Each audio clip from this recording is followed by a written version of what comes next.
Yes, me too, thank you. Oh, there we go. 0870 9090 give us a call. It's Tuesday. Who'd have thought it? Things are going well, haven't they? It was alright yesterday, was it? I heard good things about yesterday. I've had emails saying good things about it, so that's all very, very nice. Thank you to John Holmes for standing in for me. Thank you to Anna Rayburn for doing the show before me. I haven't done that for a while. So, plenty to talk about. Noel Edmonds is releasing a record. Chris, did you manage to get any of the Noel Edmonds record? No, I was just listening to it earlier, but I didn't get any. I thought you were listening to it. I thought you were going to put some on the computer so we could play some as an example as to what it's going to... I forgot. I could go and get some now. Yeah, well, could you? Yeah, I'll be back in 5, alright? What a terrible, terrible start to the show. Well, anyway, Noel Edmonds... Swap Shop, is it? Deal or No Deal? Deal or No Deal's back, and I saw a bit of it the other day. I don't really understand, I understand the premise behind the game, but basically you're just choosing boxes. You might as well just say, tell you what, Noel, I'll save you an hour, I'll open my box now. Can I just open this box here? And that's the game over. That's how it works, isn't it? It's all down to that last box. You can't say, I want to have what's in box number 17. It's the box you've got, or whatever the banker offers you. You might as well say, tell you what, the box I've got, let's open it now, we can all go home early. I'm not, if there's a quid, whatever. I've not wasted anyone's time then, have I? But he's got an album coming out of inspirational and subliminal messages. Now, Chris was listening to this earlier on. I could only stand about 10 seconds of it. But would you buy that? Really? I mean... Noel Edmonds seems like... Well, I was going to say he seems like a nice bloke. He doesn't seem that nice, actually. He seems a little bit... Now, how can I put this bluntly? Just career-orientated. Do you know what I mean by that? He's just very focused on his career, which is fine and is acceptable. But I'd imagine that would be, I've known people that are like him, and their career is everything. And I don't know. I don't want to do the man down. I only met him when I was 7 years old. He may have changed a lot since then.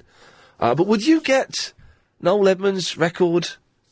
It just seems an odd thing to do. And he's got no... I've mentioned this before. One of the things that I find very uncomfortable about Noel Edmonds... Well, you eating a pear there? Chomping on a pear there. Home behind the glass. It is that he's got no shoulders. Have you seen this? He's got no shoulders. He's got like a head, a neck, and then sort of just like a slanty bit where his shoulders should be. And I find that very uncomfortable. 0870 90 90 973 is the phone number. By the way, if you call up now, Chris isn't here. Agent Chris has gone downstairs to do what he should have been doing an hour ago. So if you call up, I don't know how we're going to... I'll have to put you on air. It's very quiet, and I suspect Chris has disconnected the phones. When he went downstairs. Can someone just... hang on, we've got a call here. Let's see if this works. Yes, line 1, you're on the air. Hello? Hello? Where's John? Sorry? Where's John yesterday? John Holmes? Yeah. Yes, he's a comedian and a writer. Yeah, bring him back, man. You're rubbish, innit? Sorry, what? Bring him back, man. You're rubbish, innit? Well, he may be coming back in a couple of weeks. Ah. Okay, there we go. Well, that was disappointing. Let's quickly try these. Line 2, you're on the wireless. Ian, I just wanted to say regarding you were talking about Noel Edmonds and how bizarre it is that he's put an album out. Yes. I was in a shop the other day and I saw that Rick Moranis has put a full length out as well. Rick Moranis? Yeah, him from... Honey, I Blew Up the Kid. That's the one. But I didn't buy it, naturally, but I just... Well, no, you say that. Rick Moranis, years ago, used to do a TV show in Canada called SCTV. Right. And he's one of the funniest people on there. Okay. And he used to be... He did... Was it his Christmas album? No, I think it's a new one. I mean, I only saw it, on a shelf. I didn't inquire too much, but I just thought it was weird. I thought, who would buy that? Comedy albums tend not to work, but Rick Moranis, his Christmas album, which I've got, and I can't think what it's called, but it's very it's genuinely very funny. Oh, okay. I shall have to not look into that. No, please don't. If anyone's got the new Rick Moranis album, what are we talking about? Can we get Rick Moranis on one day? I don't know. Let's, well, listen, while Chris isn't here... by the way, we do want to talk about North Korea later on as well. Genuinely. They've been testing nuclear missiles over the weekend. What should we do? I think we should go in there. Take them out. But let's quickly do some of these. Yes, line 3, you're on the wireless. Hi, what about North Korea? Well, they've been testing nuclear missiles, haven't they? Yeah. So, what do you think we should do? I thought it was more like Nick Ferrari stuff. Yeah, I know, but it's important. It affects us all, doesn't it? Yeah. I mean, and seeing as it's possibly, if we did take action, we may now have the backing of China, because the reason we've not gone into North Korea before is the fear, I mean, it's part of the axis of evil, is the fear that China would turn against us as they're allies with North Korea. Once China get involved, it's game over for us. But China have expressed their disgust and disappointment at North Korea using nuclear, or testing nuclear missiles. Anyway, did you get a Halloween track? Oh, yes, I did get your Halloween track. But it's not really Halloween, though, is it, at the moment? No, but, I want to get it ready, Okay, well, this is Igor's Halloween track. We'll only play 30 seconds of it. Okay. And we'll play the full thing on Spooky Halloween.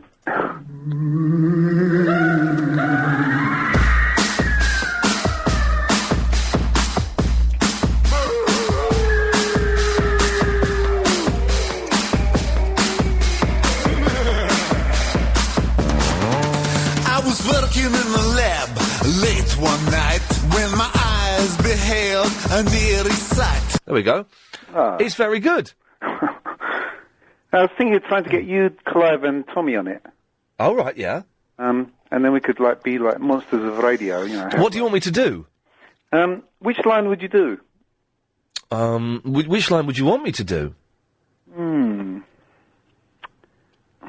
can do werewolf quite good. A werewolf? Yeah. Who can do that? No, Tommy can do Oh, right, okay. Clive could do maybe Dracula. Clive Ball? Yeah. Yes. And you could do Frankenstein one. And what would I have to do as Frankenstein? I don't know. You've not really thought this through, have you, Igor? Well, I just thought I'd leave it to your creative imagination. Okay, well, leave it to me, and we'll see what we can sort out. Let's take one more, and Chris is back, so we can put some calls through in a second. Line 10, you're on the wireless. Hi, Ian, how you doing? I'm fine, thank you. Yusuf? Yeah, I was just saying that John Holmes guy was so crap yesterday. People were just phoning in, whinging about you. Whoa, whinging about me? Yeah, they're saying that he should have taken your slot and stuff. And I'm just phoning in to all those idiots who were saying that yesterday. Stop saying that. And if you got the bottle, come on air and say it now. Yes, if you have got the bottle, then come on air and say it now. Were they really? That's unbelievable. Yeah, you should check out the podcast. They were saying that. I'm not that bothered, actually. Owen's in Purley. Hello. Hello, Owen. The term for Noel Edmonds' shoulders is he's got shoulders like a ketchup bottle. Hello? Right. Chris has come back. Chris put that call through, okay? That's the first call that Chris has put through to the show, and it was nonsense. The random calls I was just taking straight to air were better than anything than that. It was the best you could find, was it? What are we talking about again? Oh, for God's sake. Right, have you got the Noel Edmonds music now? It's in your folder. Okay, right, so Noel Edmonds got this album coming out. What's it called, Chris? Noel Edmonds, Tranquil. Okay, here we go.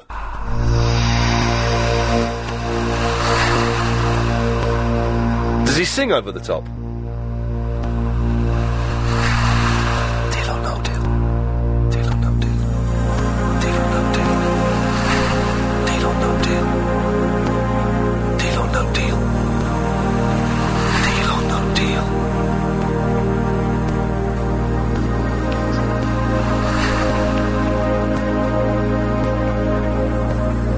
House party. Deal or no deal? Swap show. This was his crap. Wow, I couldn't hear anything now. I don't know if maybe if you're listening on digital DAB, maybe you heard some kind of subliminal message. That's genuinely Noel Edmonds' record. Would anyone buy that? And the Rick Moranis record sounds quite good. I might hunt that down. I'm not a fan of Rick Moranis in the movies, but when it comes to his TV appearances, he's actually quite a funny chap. Anyway, sorry, a slightly, I was going to say bombastic, but I don't know what bombastic means, so I'm going to not say that. A slightly shambolic is what I meant, start to the show, but it will get better. It can only get better. 0870 9090 973 is the phone number. Iain at lbc.co.uk. Who would buy Noel Edmonds' record? And North Korea, I mean, what do we do? They've been testing nuclear. They're the 8th declared nuclear power in the world. 9th if Israel do have nuclear weapons, which we think they do, even though they've not declared it. Should we do something about it? It's time now to go to the LBC 97.3 Travel Centre, and I'm sad to say I have not got a clue who it is. Afternoon, Ian, it's Amanda. Oh, Amanda, away you go. Thank you. On the M4 Great West Road. Other stuff to talk about as well later on, including is leaving food polite? I've heard this before, but we'll talk about that later on. Philip's in South Norwood. Hello, Philip. Hello, Ian. Before I make my main point, Yes. we talked about North Korea yesterday. Oh, blimey. Somebody phoned in, a very intelligent man phoned in and suggested that we send a delegation Yes. of the Chris from Crouch End, Verinda, Yes. Charles, over there and, to act as sort of mediators and sort of... Was this on John Holmes' show? Yes. Was this whole show about North Korea? No. Is this very intelligent bloke phoned in earlier on in the programme? Oh, okay. Well, I Yes, shall... I don't know who he was, but he's very intelligent. Yes, I'm sure he was. So I'm yes. told. Yes. By the way, we're going to have a text vote. Yes. We've booted up the text machine, which I haven't used on this show for about 8 months. No. How much a text? 25 pence a text? 35p, yes, plus... I don't know, other minor charges. 84850. Yes. Just text yes or no. The question is, now that North Korea, let's be specific about this, have tested nuclear missiles, should we invade North Korea? Text yes or no to 84850, and at the end of the day, we'll know what you think via text. Yes. Sounds interesting. It does sound very interesting. You're talking about Noel Edmonds made a record. Yes, he has. Well, he's not there's been plenty of disc jockeys before him that have made records. Well, people forget that Noel Edmonds... Did he used to do the Radio 1 breakfast show? I believe he did. I must be honest, I've never been a Radio 1 person, you know. Well, it was... I kind of used to like it when I was a kid. Yeah. Because, was it Tony Blackburn? Tony Blackburn was the very first presenter. But he used to do a show... Oh, no, I'm thinking of Ed Stewpot Stewart. Oh, Stewart used to do Children's Favourites. Children's Favourites. Yes. Used to be, originally it was a guy called Uncle Matt did it. Oh, that's... Yes. And then Ed took over, and it sort of, became as popular as it. I haven't listened to Radio 1 for about 6 years. Oh, longer for me. It holds nothing for me. No. And hey, I'm a 33-year-old man, I guess. Yeah. I've occasionally listened to Chris Moyles by accident. Yeah. And he is atrocious. Yeah. I think it's strange how you move on. I looked at the listings for Radio 1, I thought, no, nothing there for me. Oh, by the way, we've got some text votes in already. Oh, good. What's the latest? Yes, no, flipping nuke them. Oh, dear. Hang on, but hang on, so he's saying no, don't invade them, just nuke them. Well, that's kind of the same thing. No, yes, and hell yeah. Wow, who was that, from George? It's 50-50 so far. Oh, that's 84850, should we go, invade could go either way. But as I say, Tony Blackburn made a record called Don't Get Off That Train. Sorry? He made a record called Don't Get Off That Train. And how did that go? I'm coming to the station now to don't get off the train. Yes. Tony Blackburn used to be a singer. He released loads of records in the 60s, actually. Because the one that I've got, there was a couple of disc jockeys famous. One of them's still around. Yep. They were called Kenny Everett and Dave Cash. Right. And they made a record called Knees. Because that was a joke they used to have on their programme. And they did a song called, what would you do without them? Your knees. Oh, no. Oh, yes. That rings a bell. Yes. Dave Lee Travis did a spoof of Convoy. That's right, he did, didn't he? I remember that. But the one that I always remember, and I know a lot of people who are my age will remember, Old it's a people. song in the 60s, Ian, Yes. called Deck of Cards. Right. By an American disc jockey called Wink Martindale. All right. And how you say that. That became a very, very big hit. I think I've got it, actually. It's a story about a guy who goes into a church, starts playing cards. Oh, yeah. Hang on, is this it? Huh? No,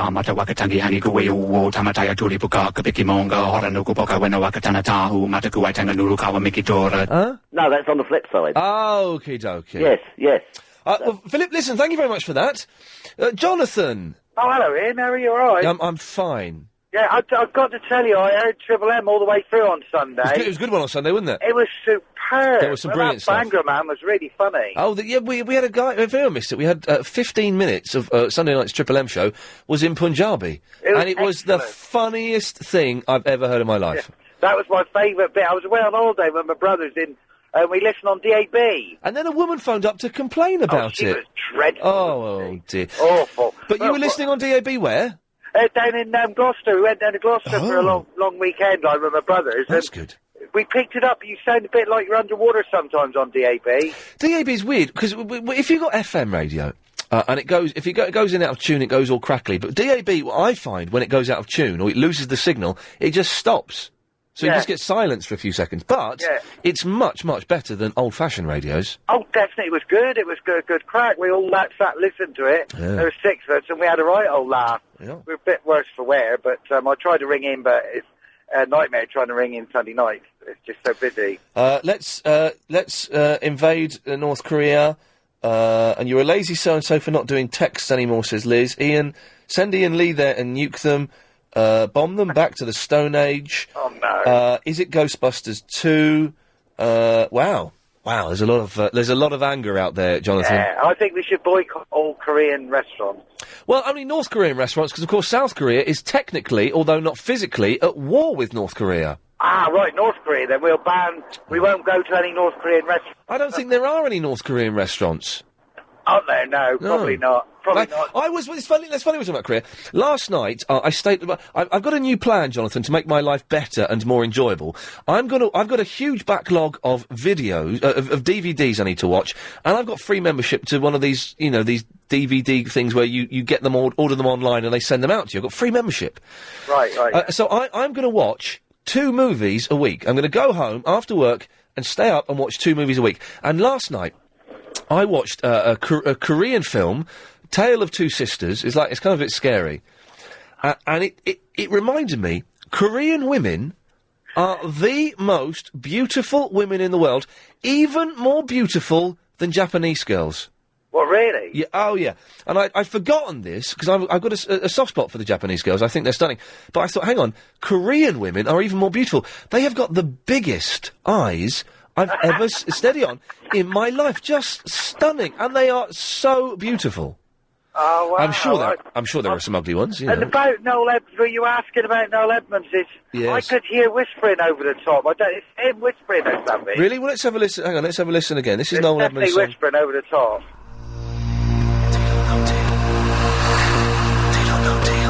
Yes, there. I hate Keith Chegwin. There. Swap shop. You could hear whispering. I couldn't hear any whispering over that. Yeah, definitely. Do you think he subliminally tried to advertise his programmes so that people will buy the CD and he'll get a bigger audience? It's possible. But if anyone could hear anything, then give us a call, 0870 90 90 973. Thank you, Jonathan. Paulie. Hello, how are you? I'm fine, Paulie. Good. Noel Edmonds has already had a single out many years ago. Oh, of course he has. I know what you're going to say, and I've got it somewhere. Oh, you haven't? Oh, where? Oh, hang on a minute. What's it called? It's by Brown Sauce, where she's with Maggie Philbin and Keith Chegwin. And I think it was written by B.A. Robertson. Of course, you did the theme tune to Swap Shop. Yeah? I don't remember the song, but I remember the video. I think Noel put his collar up at one point and just appeared cool. I had it. Oh, this is so annoying. I had it in my folder. It was I Want to Be a Winner. That's right. And I did have it for quite some time. And do you know what? I can't. Where we cleared everything out, I've lost it. Paulie? Hello? Hello, Paulie? Hello? You're breaking up. Really? Yes. Let me just stand in a strange position. There we go. That's fine. Yeah, no, I did. I Want to Be a Winner, and I've not got it anymore, and that's disappointing. Someone sent it to me. No doubt one of these freaks listening now will phone up and play it in Triple M, so that'll be fine. Right. Oh, by the way, the tickets arrived. Good. So thank you very much for that. I'll drop you an email. Good lad, thank you very much. Take care. There you go, Paulie, very kindly. There's a film showing at the British Film... they do the London Film Festival. There's a film showing. And I couldn't get advance tickets because I'm not a member. And Paulie sorted it out for me. Well, good lad there. Thank you very much. Oh, God. There we go. Ed! Ian. Hello, Ed. Right, mate, how's it going? Yes, I'm okay. Okay, I've got 2 things for you. Okay. Okay, firstly, Korea, yeah? Why don't we team up with them and China? Yeah. Yeah? Ooh. And then that would solve all the problems. We'd get rid of the Americans. Yes. Be the main problem. Could we team up with communist countries and a communist dictatorship? Give it a crack, Yeah. you know what I mean? Okay. And the other thing, you used to watch Neighbours at some point or another, everyone did, didn't Yes. you? Were you watching the era where, Toadfish, obviously? Yes, Toady, yes. Yeah, his Irish mate. Oh, yeah, with the Irish accent, yes. I was on Greek Street today, all right? Yeah. Having a meeting with someone in a pub. Oh, right, good, classy we walk meeting. in for coffee. Yeah. Do you serve coffee? Yeah, no problem. Okay, he goes over, makes us the coffee. We have the meeting. On the way out, I just say to him, listen, mate, don't take this the wrong way or anything, but you are a dead ringer for the Irish bloke off Neighbours. Oh, no. He turns round to me, he goes, that's me. Oh, you're joking. I went, hold on a sec. If you were him, you'd be very rich and presumably not working in the bar. And he goes, No, honestly, in his Irish accent, which I'm not going to pretend to do. Yes. He goes, oh no, honestly, it's me. Pulls out a letter and shows me his letter where he's been paid £1,000 to go and meet some of the neighbours' fan club. And you are having a laugh. I really enjoy working from home. Quickly, because, you know, there's the way things work. But apparently the Irish lad from Neighbours is working on a bar in Greek Street. If anyone can confirm that, I'm not saying I don't believe Ed, but do you know what I mean? I'm not sure he was telling the truth. If anyone can confirm that, 0870 90 90 973, iain@lbc.co.uk. And don't forget to join in our text vote today. Should we invade North Korea? Yes or no? 84850. We'll have more of your texts and calls after the latest news. Quite angry. We're asking today, the text vote, today's text vote is, should we invade North Korea because they've got nuclear capability? The North Koreans should be able to have nuclear weapons to defend themselves against the evil American empire. People should stop believing what they're told by the controlled mainstream media and do their own research. And Ian, it's about time you woke up to what's really going on. Watch Loose Change 2. Isn't that got Dudley Moore in? I don't know how that would improve things, but thank you very much. 84850 is today's text vote number. It's the text vote number every day. But also, deal or no deal, Noel Edmonds got a record coming out. Would you really buy that? And also, this is an odd thing. Chris was away at the weekend, visiting family members, shall we say. And it was suggested, and I've heard this elsewhere, and I don't know if this is true or not, so maybe you can tell me if this is true or not, that it's if someone cooks you a dinner, say, let's say your mother-in-law cooks you a dinner, okay, it's rude to eat everything on the plate. It's polite to leave a little bit on the plate. Or if you're in a swanky restaurant or something like that, it's polite to leave a little bit on the plate, because what you're saying by eating everything is, you didn't give me enough. You didn't give me enough food. But by leaving a little bit, you're saying, that was very nice, but I'm full now. Thanks very much. Now, is that true, or is that nonsense? Because when I have dinner, and if it's nice, I will eat it all, and I'll get a piece of bread, and I'll wipe the plate clean as well. You know, even if it's inappropriate to do that. 0870 9090 973 is the phone number. Is it polite to leave a little bit of food on the plate? I can't believe that's the case. I tell you, I've been having a lot of smoothies this weekend. I've been eating really healthily, and I've been making smoothies, and here's the secret ingredient: porridge oats. Little bit of porridge oats in there. Don't pull a face, Chris.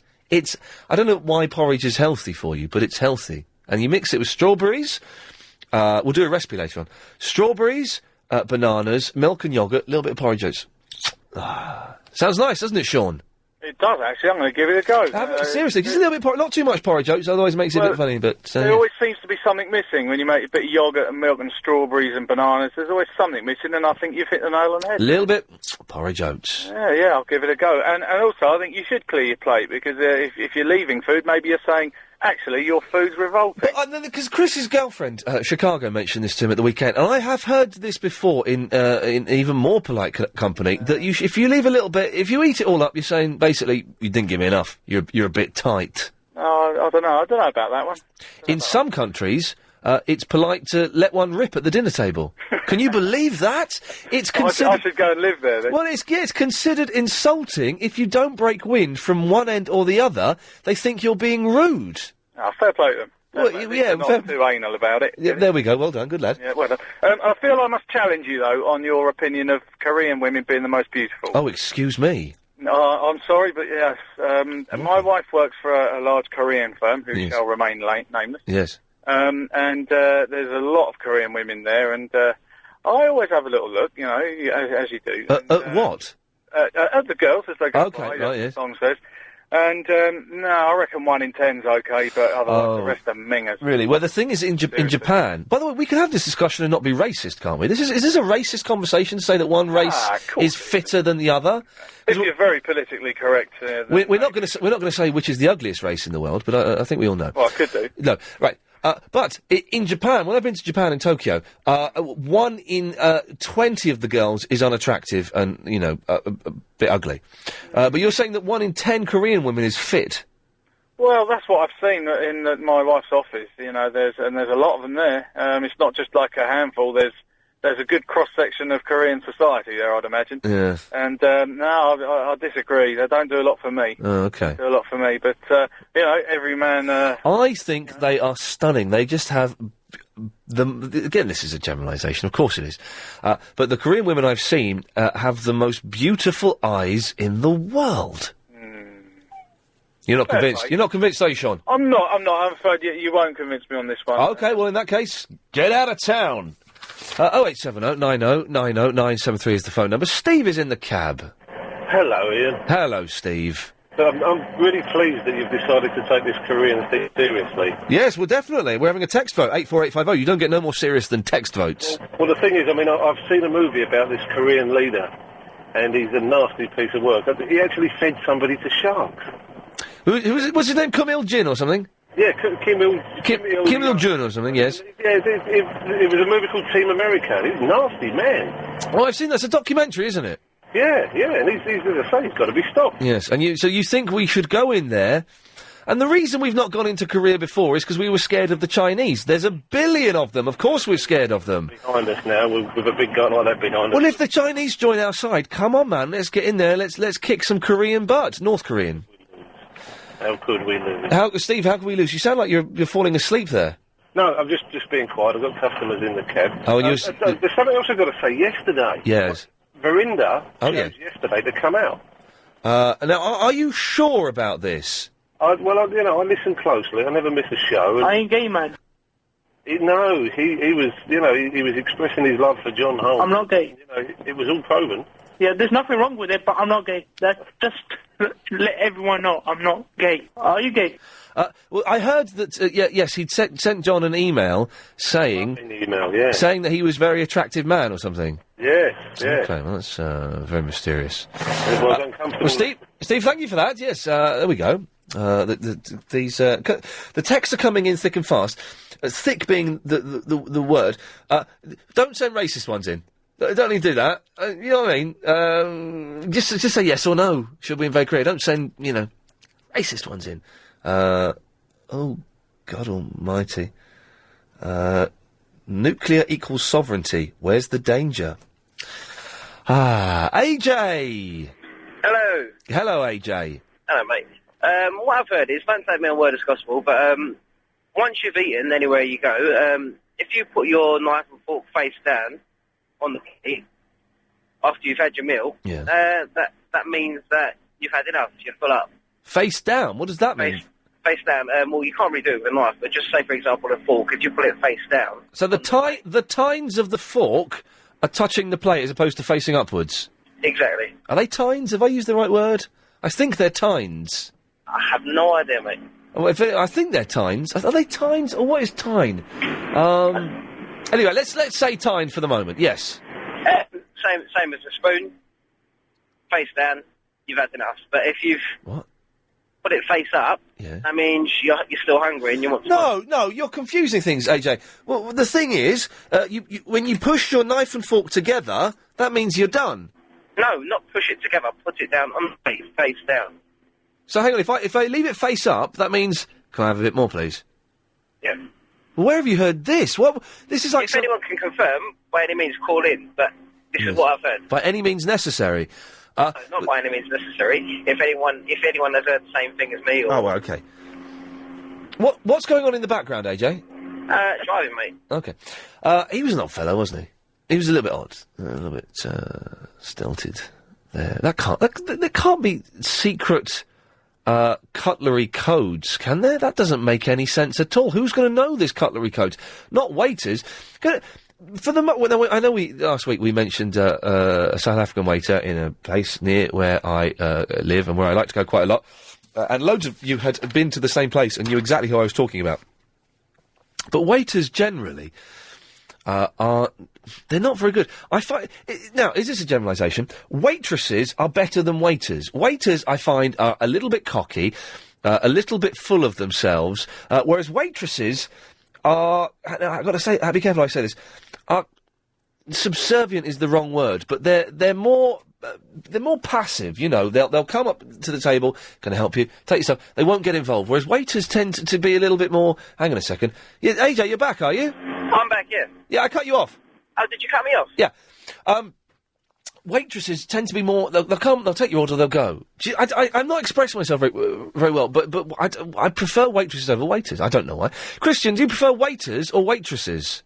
Oh, waitresses, of course. Okay, you said that in a slightly sleazy way. I'm not saying you're going to have sex with them. Yeah, I prefer waitresses. Okay, nice one. That wasn't sleazy. I've got a question for you, Ian. Okay, Christian, I'll answer it. I was watching the Discovery Channel last week with my daughter. Oh, yes. At 8 o'clock. It was a weird one. It was a documentary on some English mechanic going over to India. Oh, yes, yes.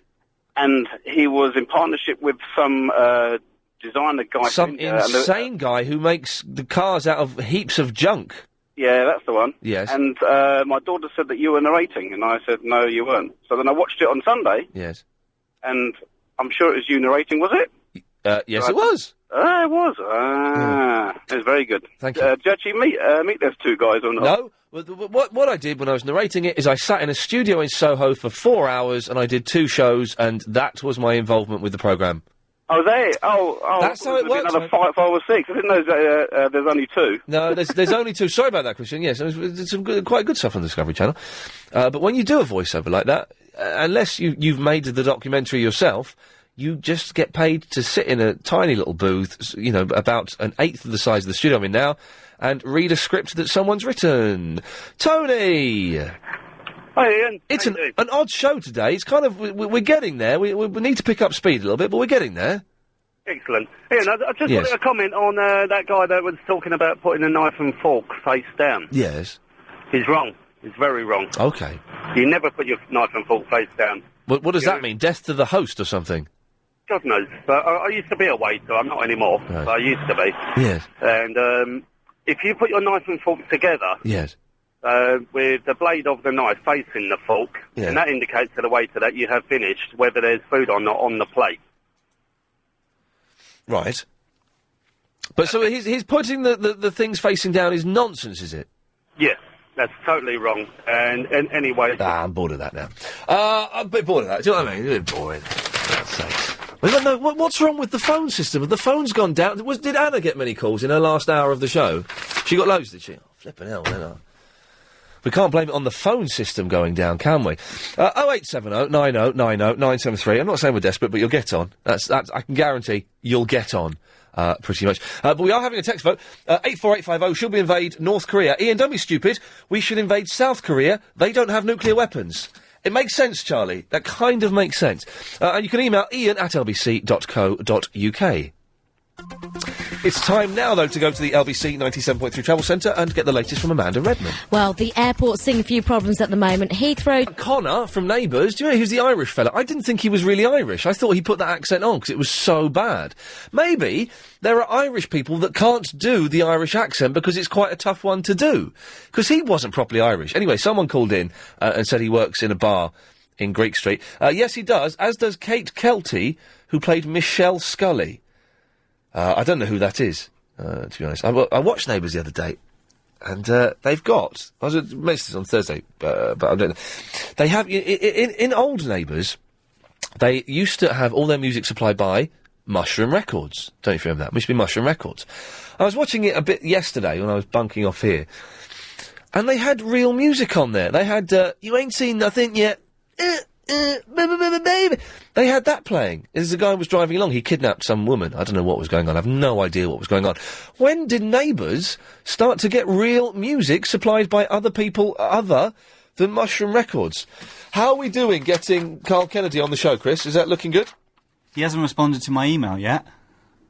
You say that with a smile on your face. I'm crying inside. Okay, well that's not good enough. Eddie's in the Edmonton. Yes, Ian. Yes, Eddie. Yes. Eddie, can you make this conversation last for 11 minutes? No, I can't. We're screwed then. We are screwed. Well, listen, I remember you going on about Duncan Bannatyne the other week. Oh, Benny Bannatyne. Yeah, about he's an handsome man and you would. Yeah. He's a munter. Oh, shut up. What are you talking about? What is wrong with Duncan? I am a heterosexual gentleman, but for Duncan Bannatyne, yes, I would. I was watching Dragon's Den, was it over the weekend, I think it was. Oh, right, yeah. And when they showed him showed him on the old box. I thought, hang on, that was Ian Lee was talking about the other day. So I looked at him and he was ugly. I do. I've probably got a Dragon's Den on the Sky Plus. Actually, I should watch. Well, Not ugly, but yet no handsome man. he's tall. He's charming. He's got a nice accent. He's got nice hair. He's got a slightly big nose, but I can put up with that because I think he's really handsome. I want to look like him when I'm his age. He's a munter, my friend. No, hey, listen. Guess who's coming on the show in a few weeks? Pray tell. Well, it's Duncan Bannatyne. It's quite obvious, really. Duncan Bannatyne's coming in. Is that right? Well, Chris, is Duncan Bannatyne definitely coming in? When I respond to his email, yes. Yes, Chris and him have been emailing, and he's going to come in because he's got a book coming out or something. Is that right? And 'cause I want to take him out for dinner. Well, anyway, that's all I want to talk about, Duncan Bannatyne. You're having a bubble, mate. Bubble?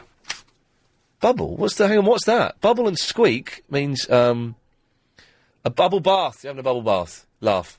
There you go, you see. Terry.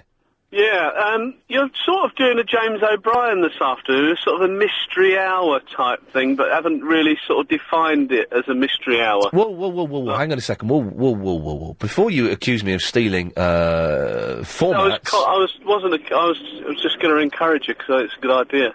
Hang on, but what mystery hour... You know, what the knives and forks mean up the hang on. way. That's not... it was a mystery... Terry. The guy said, was that you doing the voiceover? Terry, they're not mysteries, they're just questions. There's nothing mysterious about finding out... But then someone came back and gave the answer, didn't he? He said, I was a chef, and this is what that means. It was a mystery. Yeah, no, it wasn't a mystery. Listen, James O'Brien did not invent that. That's how speech radio works, is people ask questions and people phone in and answer it. He's not... James O'Brien, just because he's got an hour called The Mystery Hour, which is excellent, I've been told. It's very good, yeah. Yeah, someone told me it was good. But it doesn't exclude other shows from asking questions and then getting people to phone in with the answers. That's how it works. I was getting excited because I thought, Mystery Hour on the way home as well, which is good. It's just, this show is always like this. It's people phone in with questions and then, if I don't know the answer, which is very rare, then people phone in with the answers. Well, can I ask the question then? By the way, is James O'Brien's Mystery Hour, I think, is on Thursdays at 12 o'clock? But can I ask the question? Because... Well, is it mysterious in any way? Well, I don't know. It might not constitute a mystery. Somebody said to me... Yes. What did they say to me today? Are you gay? We do it... Are you gay? No, I didn't say I'm gay. Right. We don't not do it, but we don't like to do it. And what's the bit in between?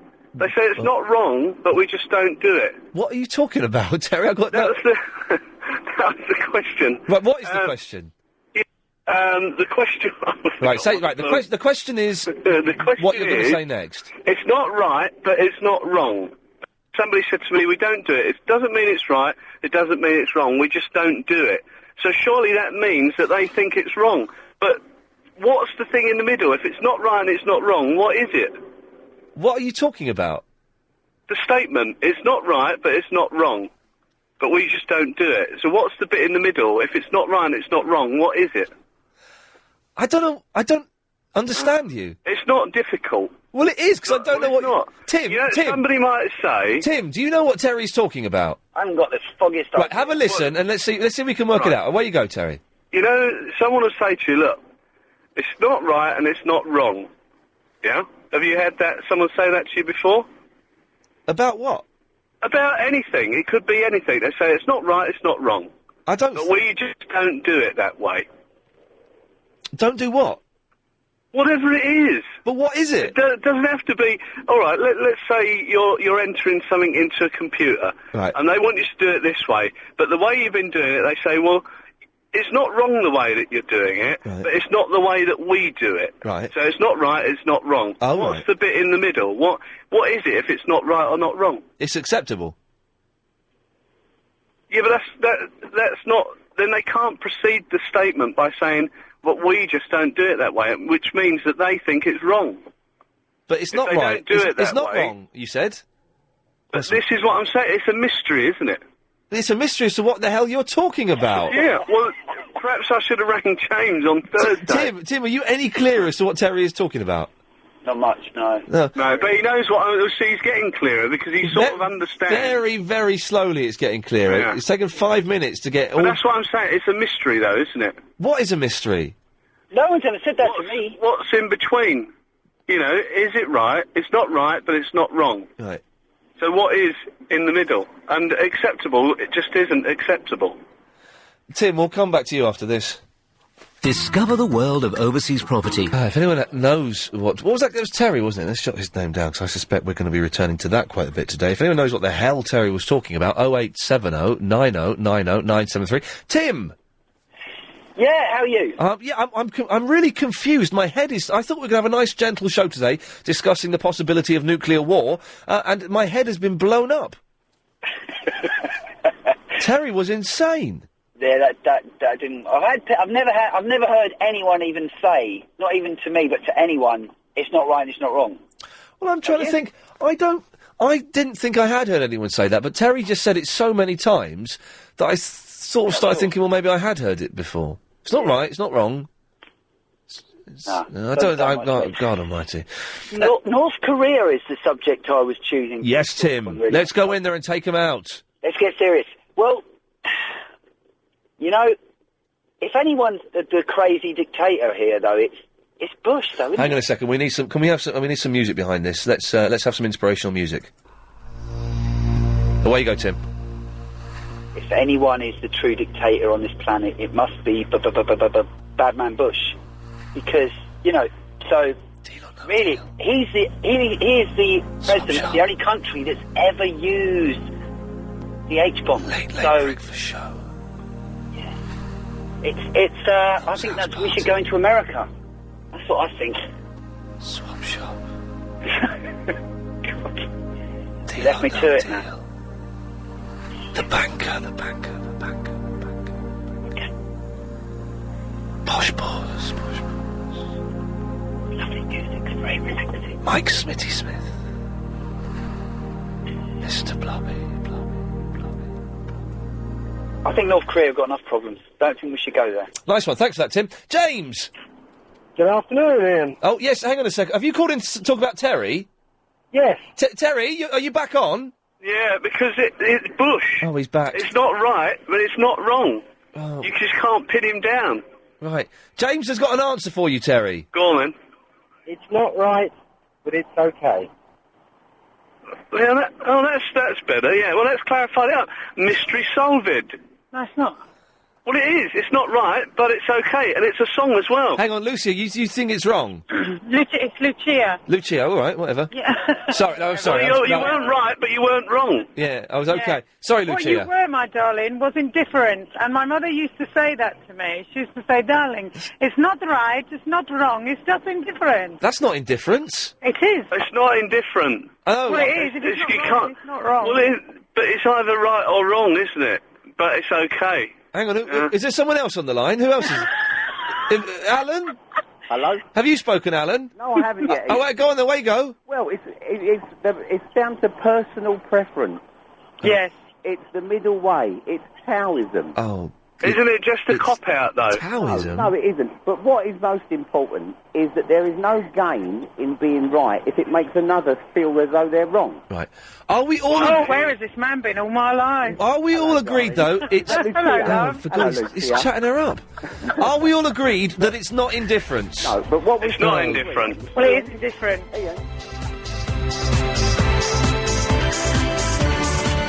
84850. Should we invade North Korea? Just been on the news now, as I was watching Sky News, that China say that North Korea should face some punitive action as a result of their testing nuclear weapons. Sorry, up there, honestly, when we were looking at that bit of fat, the strapline said that. I don't know what punitive means. Does it mean like that? What does Lindy? What does punitive mean? Punishment of some sort. Yes, yeah, of course it does. That's where it will come from. Yeah, there we go. Yeah. So 84850. Should we invade North Korea or just take them out? You know, not the South Koreans. They're friendly to us. Also, would you buy Noel Edmonds' record? No. Well, yes. Not specifically talking to you now, Lindy. Oh, sorry. I tell you what, if I'm talking to you, I'll say Lindy. Okay. I'm talking to the listener. Lindy. Okay. Right, good. Right. Would you buy Noel Edmonds' inspirational record that he's releasing? I don't know why anyone would. He seems to have got a little bit too big for his boots again. Do you remember 3 years ago, 2 years ago even, people had forgotten who Noel Edmonds was. Kids didn't know who Noel Edmonds was. Then with the success of Deal or No Deal and this cosmic ordering and nonsense and all, suddenly he's gotten big for it. I remember now why I disliked Noel Edmonds 10 years ago, because he was everywhere. You couldn't get him off the telly. He was doing a lottery birthday special a couple of weeks ago. Wasn't he, Lindy? Didn't see it. Okay, there we go. And other stuff as well. Like, what the hell was Terry talking about 20 minutes ago? I can't even... Have we got... Is this Terry saying here? This is what Terry was saying. Hang on. It's not right, but it's not wrong. Somebody said to me, we don't do it. It doesn't mean it's right. It doesn't mean it's wrong. We just don't do it. So surely that means that they think it's wrong. But what's the thing in the middle? If it's not right and it's not wrong, what is it? If anyone knows what the hell that man is talking about, 0870 9090 973 is the number. The latest on the text vote, by the way, is it's pretty much 75% yes, we should take out North Korea, with someone saying, why does Margaret Beckett look like a geezer? Lindy! Hello. You're on the air now, it's your turn, I don't need to say your name anymore. Oh, okay. I was talking about... Oh, by the way! Shush! I've got 2,999 friends. You remember the old days, Helen, when you were producing the show and I was looking for my 2,000th friend? I've got 2,999. I'm going to hold off. This is on MySpace, by the way. Not in life. This is on MySpace. I'm going to hold off choosing my 3,000th friend because I think we should do something special with them. The idea was possibly going to take them out for dinner, but actually I don't want to meet them. But we maybe we'll get them, I don't know, we'll do something special. So if you want to apply to be my 3,000th friend on MySpace, it's myspace.com/The Real Iain Lee. And the person we choose to be the 3,000th friend, I might give them my old Xbox, or they can come in the studio, or something will happen. You know, I'm not saying anything specific yet. Anyway, Lindy. I'm just on MySpace now, actually. I'm just looking at it, and I've got 64 friends. Oh, well, I've got nearly 3,000 more friends than you. You have, but I've only been on it a week. So? Oh, okay, I thought it was quite good. There we go. I feel like a bit of a tart, though, on it, because you keep going and just pressing on people and saying, will you be my friend? Yeah, it's weird in MySpace. I've not had to do that too much, the clicking on people asking to be my friend. I've done it on a few people. You know, people that like the same bands as me. Yeah. And have they said yes? Yes. I don't know. Actually, because once you ask them, I don't really see much of them anymore. But, yes, no, I normally have people begging to be my friend, and generally I accept them, unless they're, you know, really weird and, you know, in their list of interests I like How do they killing. beg you, though? If they're not your friend, they can't beg you anyway. Well, no, they can send you messages. No, you can't. Yeah, they can on mine. Oh. You can set it up differently. So you've obviously got quite I don't even know what I'm saying. What do you want? I'm just realising today, I'm getting halfway through conversations and thinking, actually, I was doing this outside, I was talking to Chris earlier on outside. And halfway through the conversation, I went, you know what, Chris, I'm really bored of this, I'm going to stop talking now. And we did, and it was getting boring, wasn't it, Chris? It was getting dull. Yeah, but I wanted to find out what happened. Well, I know, but I was getting bored of it, and I just thought, I'm not going to bother saying these things anymore, because it was dull. Although, I'll tell you something... What? Lindy, my bathroom is almost... my bathroom's finished, new bathroom installed, almost finished. A few things, some snagging they have to come round and do. Yes, that was me, told you about snagging. And one of the things I found over the weekend, my toilet, you know there's a water shortage? Oh, that Terry's phoning back here. Hang on a second. Terry, what do you want? Well, it's you were just saying that you will keep going through the show, you keep asking questions, you don't do this. God. It's not right and it's not wrong, but it makes for good radio. Not answering the questions and, you know. He's gone. Right. He's weird, isn't he, that fella? There's a water shortage still, okay? Mm-hmm. My toilet is permanently on a slow flush. What, you can't do the... What have you got, like 2 buttons you can press? I've got 2 buttons now, trendy new toilet, 2 buttons, and the thing is, it's all built into the wall, so I can't lift the top up and have a fiddle around with the stopcock. No. Oh, no, the ball cock, isn't it? It's the ball cock. Yeah. And so it's 60% of the time, the toilet is constantly flushing itself, but very slowly. Oh, okay, there's something wrong there then, There's something, there's something wrong, yes. So, when Ivor Hardy comes round next week to fit my shower door, I've got a list of 11 things now to present to him and say, "Oi, Mr. Hardy, sort this out. 11 snags. 11 snags. That's not bad going. They're all kind of small things. That's the biggest thing. And in fact, one of the things is that there's a dead wasp in the bath. So, Do you think they'll do that as well? well, I think they should do. Yeah, I think they should. I think there are wasps coming up through the drain because, hey, this is something. My washing machine really, really stinks. I'll put some bleach in it. Really? Yeah, put it on No. on a cold wash and stick some bleach in instead of washing powder. And what will that do? It'll just get rid of the smell. Really? Yeah, it might. Are you sure? Because it won't, the next wash won't get all bleached or anything. No, because it'll rinse it all out on the rinse cycle. Oh, okay. So put it in the drawer. Because I never use the drawer anymore. I just put the tablets in the Yeah, machine. you have to put it in the drawer. Okay, so I put some bleach in the drawer. Yeah. Just a little bit. Yeah. And put it on and it'll clean it out. Well, I can't guarantee it. Oh, you've never done it? Yeah, I have. All right. But it might be a different smell. If anyone, it just stinks. I've had my head in the washing machine today going, flipping heck, that smells. If anyone could tell me how to stop my washing machine, it's not a mystery though, it's just a question. It's nothing mysterious about it. 0870 90 90 973. Yes, Lindy, what did you call in about? Bearing in mind we've only got 12 seconds left. Oh, it doesn't matter now. I've had a chat with you. Okay. 0870 90 90 973 is the phone number if you can help with that or anything else. Bearing in mind, they're not mysteries, okay? It's just questions that I'm asking. Thank you. This week is DAB Digital Radio Week. Hey, Morel, get this, right? Hiya. Chris has just told me, and this is insane, he thinks that there are such things as floating candles that you have in the bath with you. In the bath with you? In the bath! Basically, let me tell you what we've got here. There's been a candle here in the studio. It's been here for about 6 weeks, and I decided I'm going to nick it. It's been here for 6 weeks. You're not allowed to light it in here, so someone obviously had it in as part of the show. So I've put it in my bag. I'm going to take it home. Then Chris said, that you could put that in your new bathroom. And I said, well, yes, my bathroom will look nice with candles. I need to get some blinds. Yeah. Oh, by the way, I had the bill in from the builders today. Go on, then. Cheaper than I thought. Really? Oh, cheaper than I thought.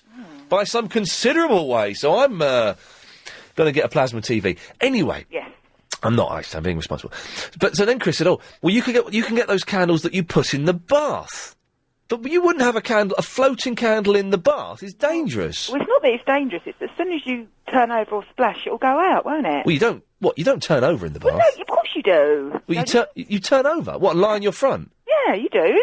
Don't you? Oh, maybe it's just me. You lie on your front in the bath? Well, it depends. If I'm reading... Yeah, it depends who's in there with you. No. Don't be smutty. The kids are around. Yes. No, of course you do. If you've got a backache or something... Well, maybe you don't. You lie on your front... How does that work, though? Because everything will be... You'd drown, wouldn't you? No. Right, OK. No, I don't think so. Well, I know we're text voting on 84850, should we invade North Korea?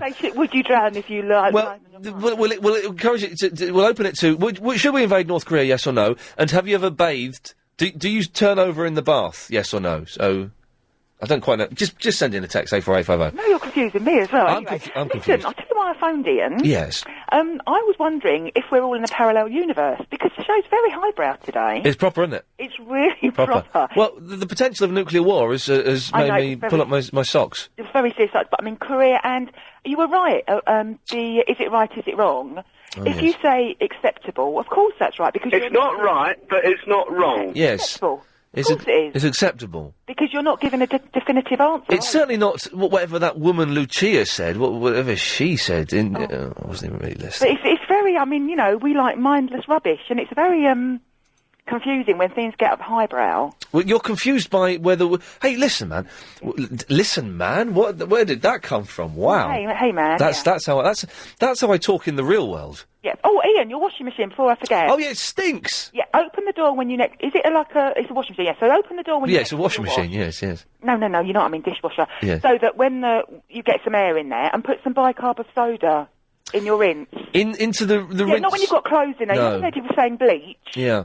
Do the same thing, but bicarb. The thing is, I don't know what the little trays in the washing machine are, because I use the tablets that have got, that have soap powder and have got conditioner in as well. But I add a little bit of conditioner into the tray, but my tray is knackered, so that you've got to put the conditioner in the tray quickly, and then shut it quickly, otherwise it all falls down the side. And yet when the washing machine is finished, you open the tray, it's still got loads of conditioner in it. Oh, well, that case... Ooh. You've got a blockage in your tray then? Well, I take the tray out and I clean the tray, but there's still... It doesn't seem to go... The blockages will be somewhere deeper. You must of a blockage in your pipe, put some bicarb in there. It'll clean the pipes out as well. Oh, really? Seriously, yeah. I don't know what bicarbonate of soda is. Oh, you get it. You know, one of the big supermarkets. Go to where the cake makers which one? stuff in. Any of them. Like Tesco's, I think. Yeah, I was going to say Tesco's, Oh, yeah. right, yeah. And where the Tesco's is nearest, so I'm going to go there. yeah, where the cake, you know where you get your cherries and whatever for your cakes? Yeah. Go there. It's about 35p for a little... Oh, blimey. tube. And I just put a little bit in there? Yeah. There we Put about go. half a cupful in. Well, you solved a not a mystery. You've answered a question for me. But it's interesting. It's definitely interesting. Yes. It's different. Muriel, thank you for that. Charlie, have you ever had floating candles? No, I haven't. Hang on 1 second. Line 9, have you ever had floating candles? No, but I've had a check.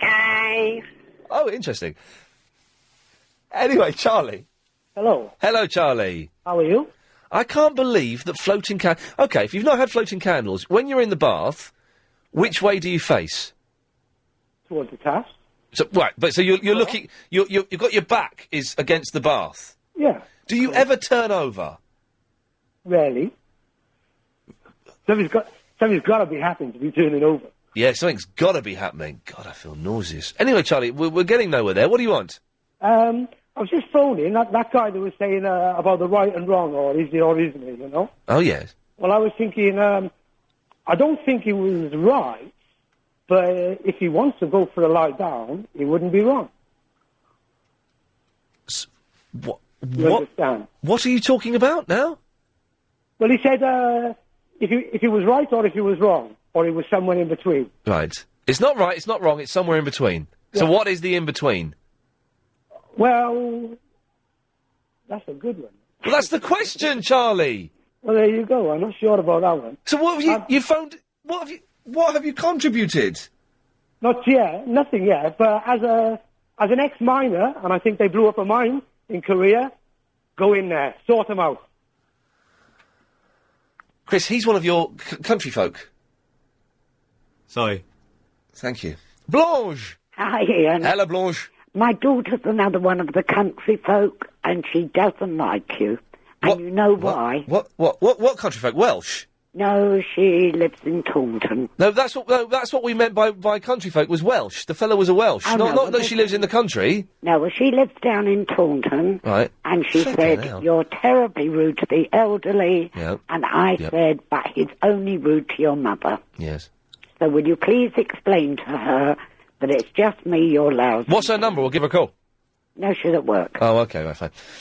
Well, you know, I'm not rude to you, Blanche. I treat you with respect and with love. I'm not rude to you. Well, I'm rude to you. Yeah, exactly.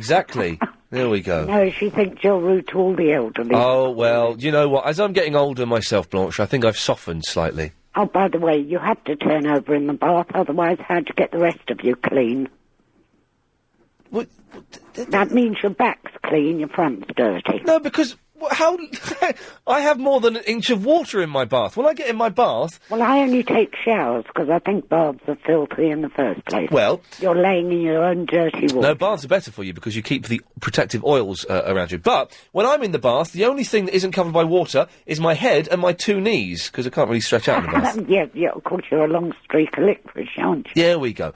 But, so, and she wonders why I'm rude to her. Well, I explained to her you're nice to everyone else but me. But you don't turn... or you get a flannel and you scrub your front. No, you just turn over. Hang on, line 3, do you turn over in the bath? Check-eye. Okie dokie. Anyway, Blanche. Okay, that's all I had to say. Unless you want to discuss Korea. What do you think? Should we? I think we should leave it to China because we're going to have to do it. It's time someone else did something. Yeah. But hang on a second. What's wrong with other countries having nuclear vessels? We've got them. And look who's got them. Look at the stability of their brains. Yeah. I mean, you're not dealing with rational people, are you? What, George Bush and Tony Blair? Very rational. There we go, you see. Blanche, thank you for that. I think we've furthered the argument slightly there. What's wrong with Korea having nuclear... I said nuclear vessels because we're talking about Star Trek 4 and that's what Chekhov calls nuclear vessels. What's wrong with them? Line 5, is there any problem with Korea having nuclear vessels? Check-eye. Okie dokie, he's getting on my nerves a bit. 0870 90 90 973. You can join in the text vote that we're having. Tuesday text vote. We're going to have it every Tuesday, Chris. I've just decided it's a feature. 84850. Should we invade North Korea? And do you turn over in the bath? we get now. Come on, this is not a mystery. This is not the mystery hour. This is how speech radio works. Is someone asks a question and people phone in with various answers. And this is a little bit dull, but sometimes I hijack the show. Not literally with guns. That would be terrible. What the fuck? Hijack the show. Take this show to Cuba.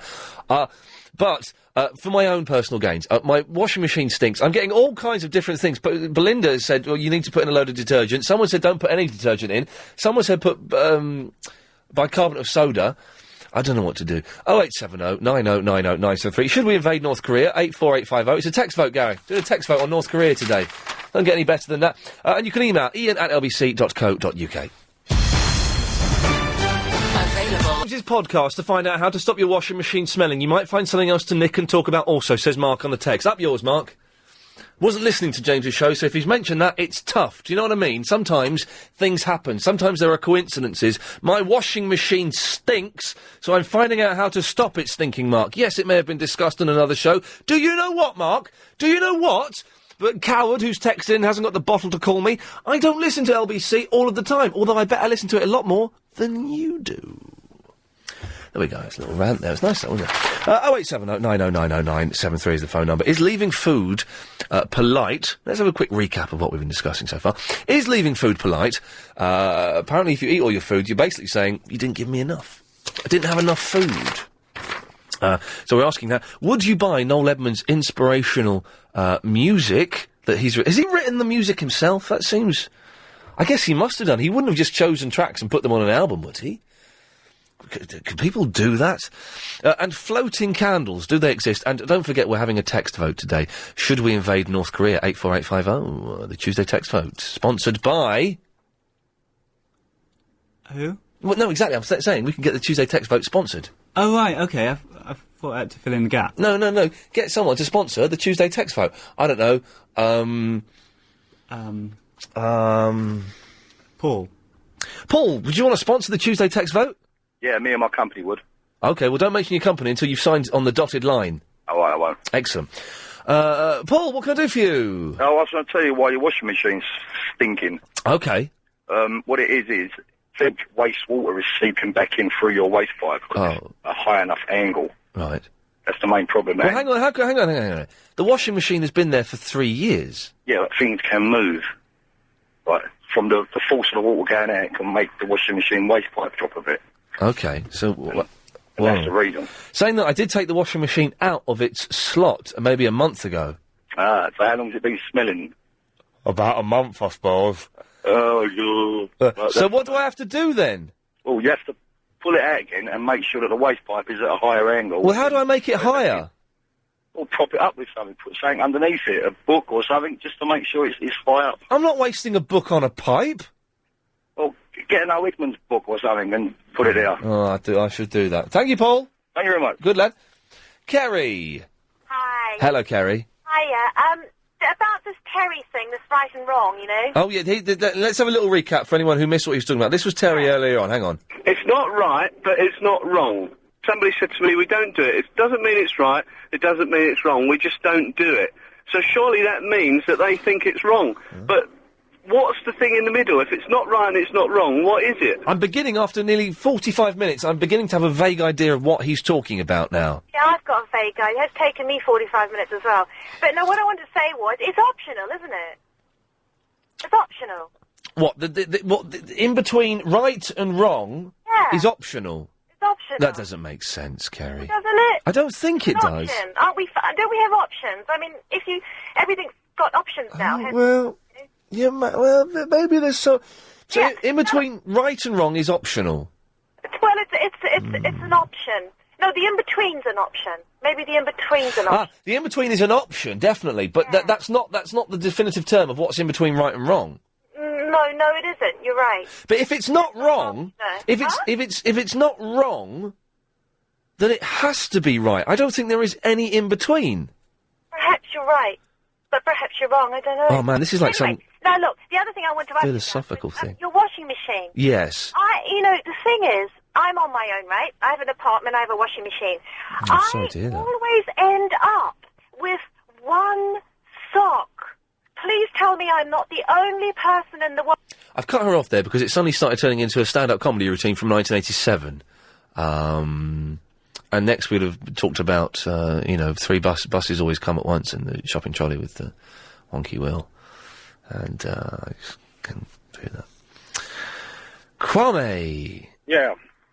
If you spend more time listening to LBC than you do to talk sport, then you'd have listened to Anna Rabin, I think it was last Friday or the Friday before, talking about the same subject that you want to get fixed, the washing machine. Right, and so what's the problem with that? Huh? What's the problem with that, though? With what? With me doing something that she's mentioned a couple of weeks ago. What, is that a problem? No, I don't say you shouldn't do it. I'm just saying if you spend more time listening to LBC than to talk... I listen to LBC more than any other presenter on LBC. I can guarantee it with my life, Kwame. I am listening to LBC more than anyone here. And I apologise... For not listening to Anna Rabin? Yes. But the thing is, I can't listen to Anna Rabin because I'm here... at LBC working and I'm talking with Chris and, I'm listening to MP3s and things like that. So, Anna Rabin is probably the only show that I don't listen to as much as the others. Oh, well, she does a brilliant show. She does an excellent show, weekdays between 1 and 3. It's a superb show. Uh-huh. Right, come to North Korea now. Yes, Colin, North Korea, let's take them out. They've got nuclear capability. But hang on a minute.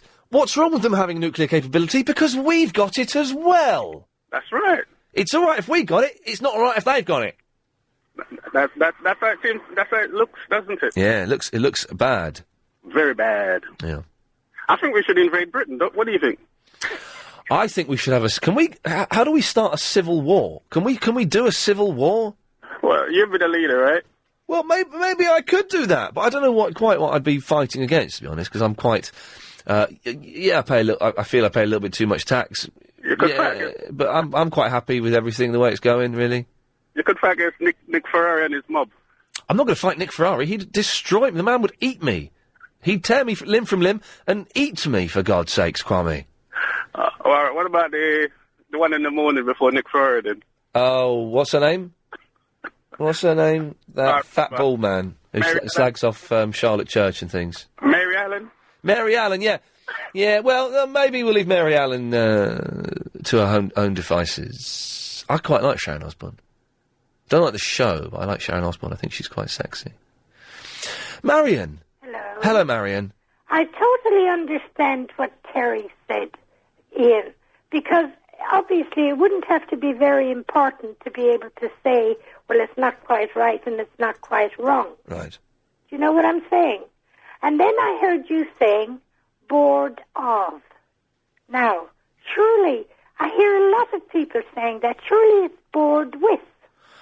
Okay, I am, okay, let's think. I am bored of this conversation. Yes. I am bored with this conversation. Yes. I am bored, I think they're both right, aren't they? No, I don't think so. It doesn't sound quite right. I am bored of you. No, don't say that to me now. I'm older than you. So? I think I hear people saying it all of the time, and I think that can't be right. I don't know. I think you're quite clever. I think you should have the answer. Are you, No, I'm not. What? Laughing at you. Yeah. Okay. Chris, why have you, I don't understand why you've typed, Chris has typed something on my screen. Chris, come on the radio and tell me why you've typed that on the screen. I bet that Welshman. Is this Irish Marion from Triple M on Sunday? Ask again, because she's not listening. Marion? Mm-hmm. Are you Irish Marion from Yes, Triple M on Sunday? Right, and you're from Wales. The Celts stick to it with each other, don't they? I've got no idea what's going on here. I'm confused. Oh, were you flirting with her on Sunday Night's Triple M? Yeah. Ah, Marion. Yes. Yes. It is she. I am bored of this conversation. Let's see what's happening on the text, 84850. Should we invade North Korea? Ian, don't Oh God! Well, look, I thought we had a device on the text machine that stopped swear words getting through somehow. Yeah, I've looked at that, and it is. I've seen both Chris Moyles and Noel Edmonds called the strongest swear there is. Something about my bottom is up there, but in unpleasant language. This is why we stopped doing texts. But it's going to be a regular Tuesday text vote now, sponsored by whoever. If you want to sponsor the Tuesday text vote, then 0870 9090973. Give us a call and we'll put you through to the department. I don't know. Okay. Would anyone buy Noel Edmonds' inspirational music? If you've not heard it, by the way, this is it. This is what it sounds like.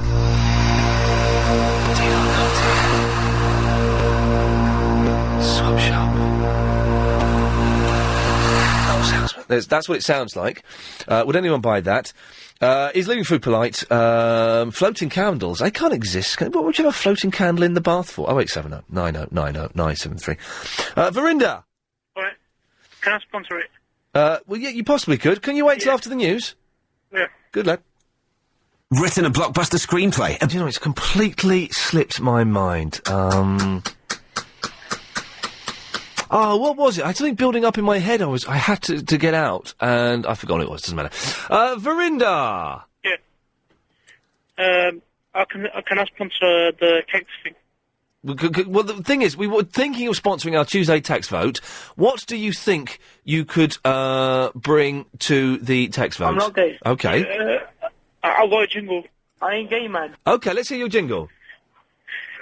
This is the Tuesday text thing. That's not a jingle, Verinda. That's you saying something and not even saying the right words.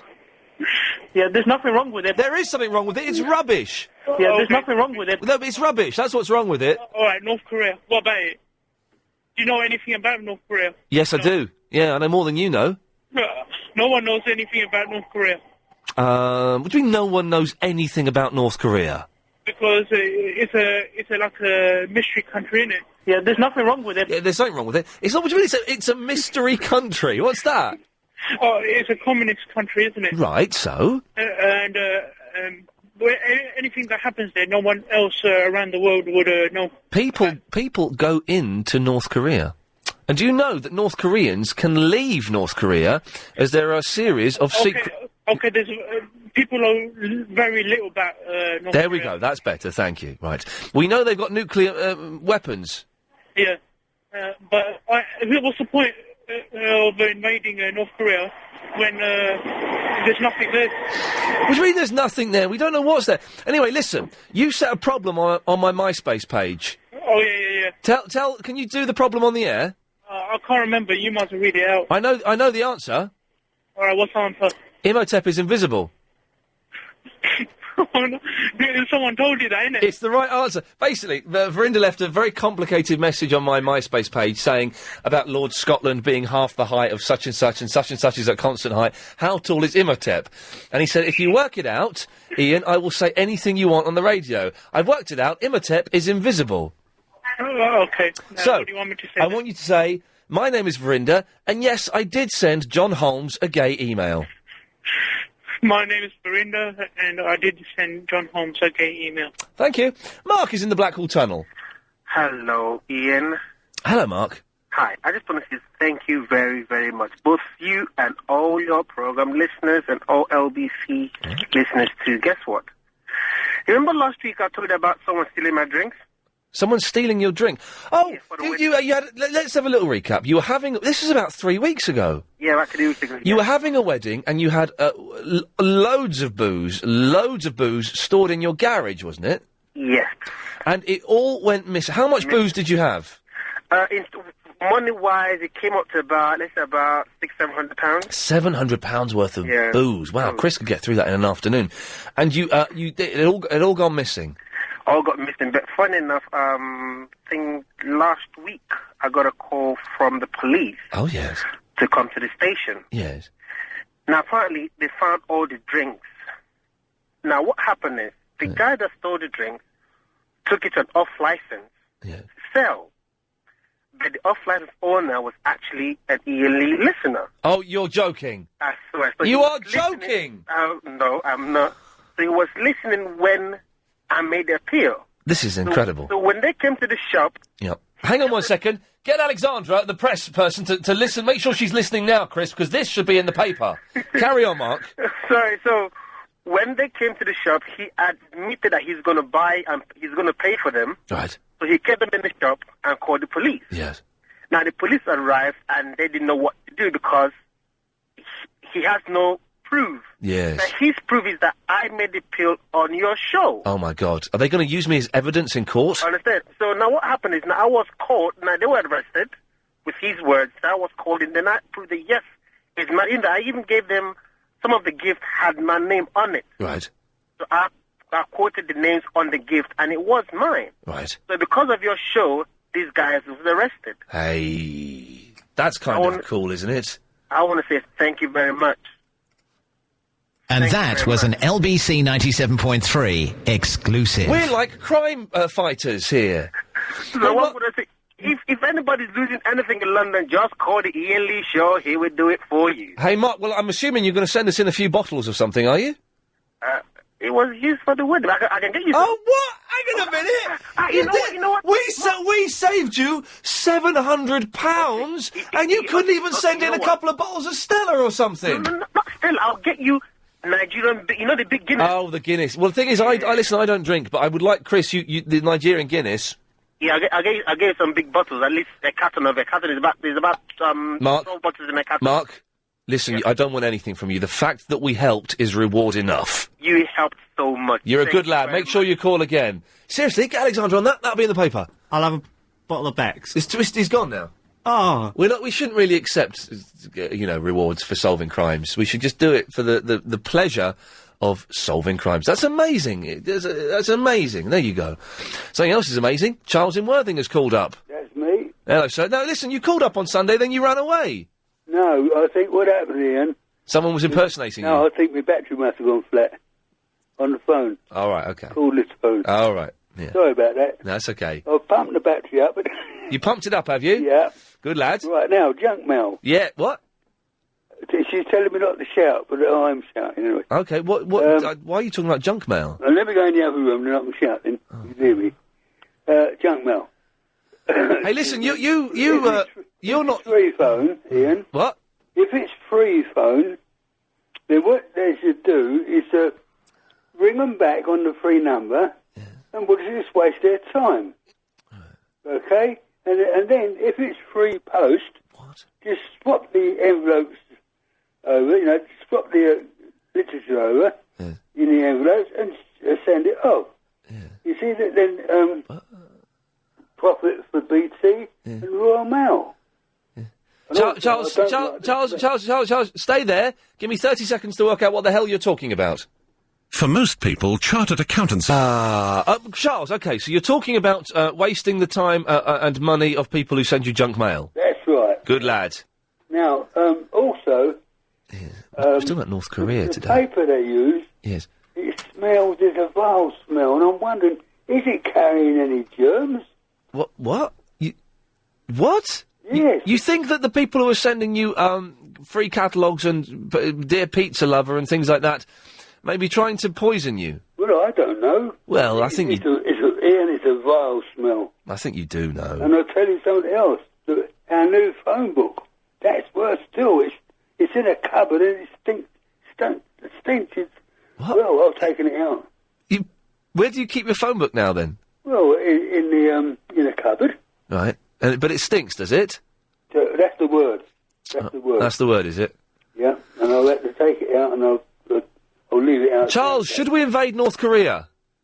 It's a bit light because they won't take any notice of me, will they? No. I don't think junk mail smells. I don't really... I've never held junk mail up to my nose. You know, of course, we're all going to be doing that tonight. When we go home tonight, I know I will. I'm sure you will as well. When we go home tonight and the junk mail is there, you'll be going, well, I wonder if this does. And then the neighbour comes out and thinks they're living next to a mental. Leona! Yes. Hello? Hello. Have you already got the solution to your stinking washing machine problem? Well, the thing I'm going to try is just do a really hot wash. Yeah, that was it. Oh. Put it on 95, nothing in it once a month. Apparently an engineer told a woman to do And do I need to put any... I don't put any powder or anything in? I don't think so. Oh, so you don't... I think the powder's getting backed up and it's making it smell. So you Right. need to do a hot wash to get rid of it all. And that will get rid of the smell? Apparently. You say apparently, have you ever done it? No. Oh! Leona! It doesn't matter if I've done it or not. I trust the callers that call up to Anna Rayburn's show. I think it works. Okay, well, I should do that. Thank you, Leona. No problem. I don't trust all of the callers. I don't trust hardly any of the callers that call into, Line 5, you're on the wireless. No problem. Hello? Yes, you're on the air. Who's speaking? I don't know, who are you? I'm Laura. Hello, Laura, you're on the air. I'm telling about your washing machine. Oh, yes. Put white vinegar in it. No, someone else suggested vinegar, that can't be right. Try it, it works wonderfully. Okay, Laura, thank you very much for that. Let's try this one. Line 7, you're on the wireless. Hi. Hello? Your washing machine that smells. Yes. I had one too. Yes. Rang the manufacturer, asked what to do. Yes. 1 egg cup full of bleach. Right.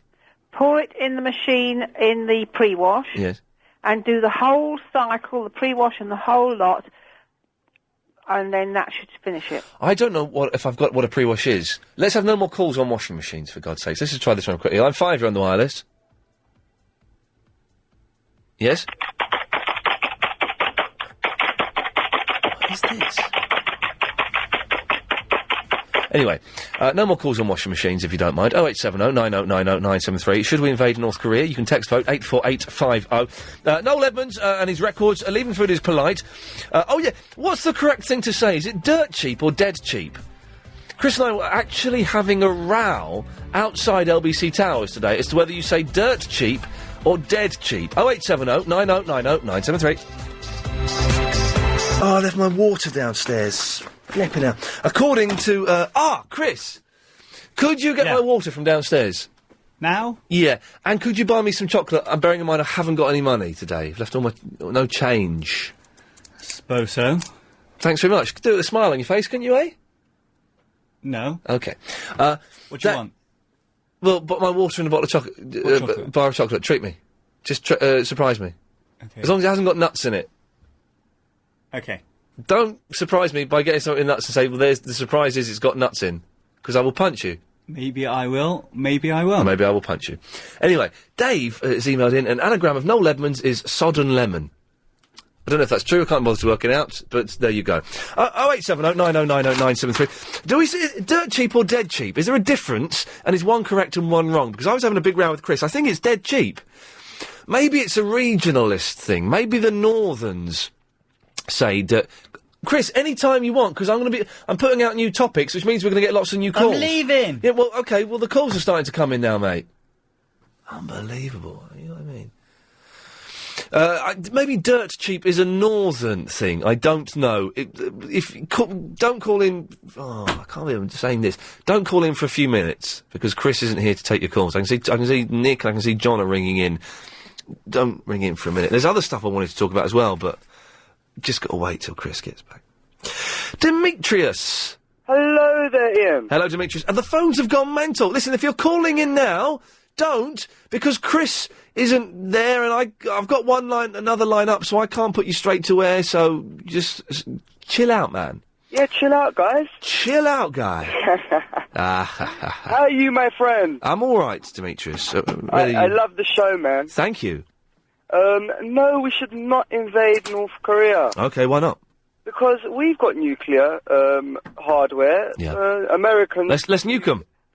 Well, no, why aren't they allowed nukes? Well, this is the thing I don't... Yes. Why is everyone else allowed nukes except for, I don't understand why other countries aren't allowed to have nukes, but you've got to remember that they're a communist country, we don't know anything about them, and their leader is potentially a lunatic. We don't know that either.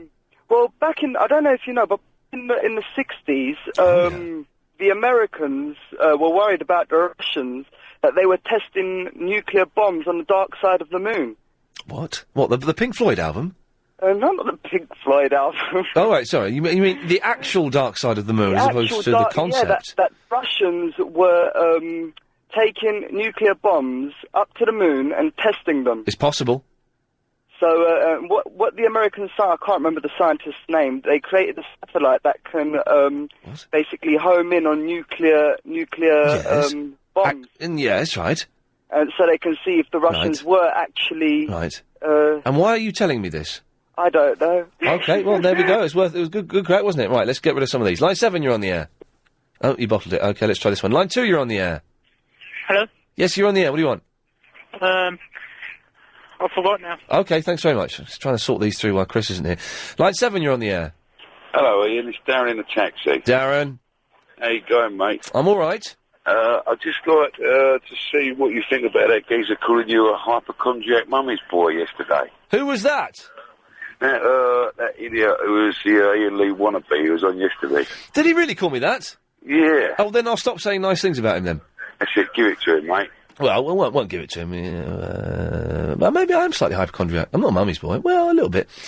Yes, line 10, what do you want? Hello, it's Bonnie here. How come you got a better car than me? Yes. Oh, God almighty. Let's, line 9, yes, what do you want? Hello. You're on the air? Hi, Dead Slow and the other one. No, dirt cheap or dead cheap? Yeah, I know, it comes from Dead Slow. Hang on a second. Where's the water? It's on my desk. Oh. I did ask, mate. That was the first thing I asked for. It comes from what? Dead Cheap is, comes from Dead Slow, and Dead Slow refers to a funeral march, as in Dead Slow, and that's been, changed to Dead Cheap instead of Dirt Cheap. In South Wales, anyway, which I think is where Chris is from, isn't it? But dirt cheap still makes sense, doesn't it? Yes, I'd agree with that, but I think it's, thick taffies like me and Chris saying, Dead Slow. But I would say dead slow, but... But that comes from a funeral, you know, because they're walking at dead speed. Yes. But... So, Dead Cheap would be a sort of deviation of that. But dirt cheap will mean it's as cheap as dirt, which costs nothing these days. Corpses are quite expensive, I suppose, aren't they? You're weird. Right, one more like this. Line 2, you're on the air. They're quite expensive, though.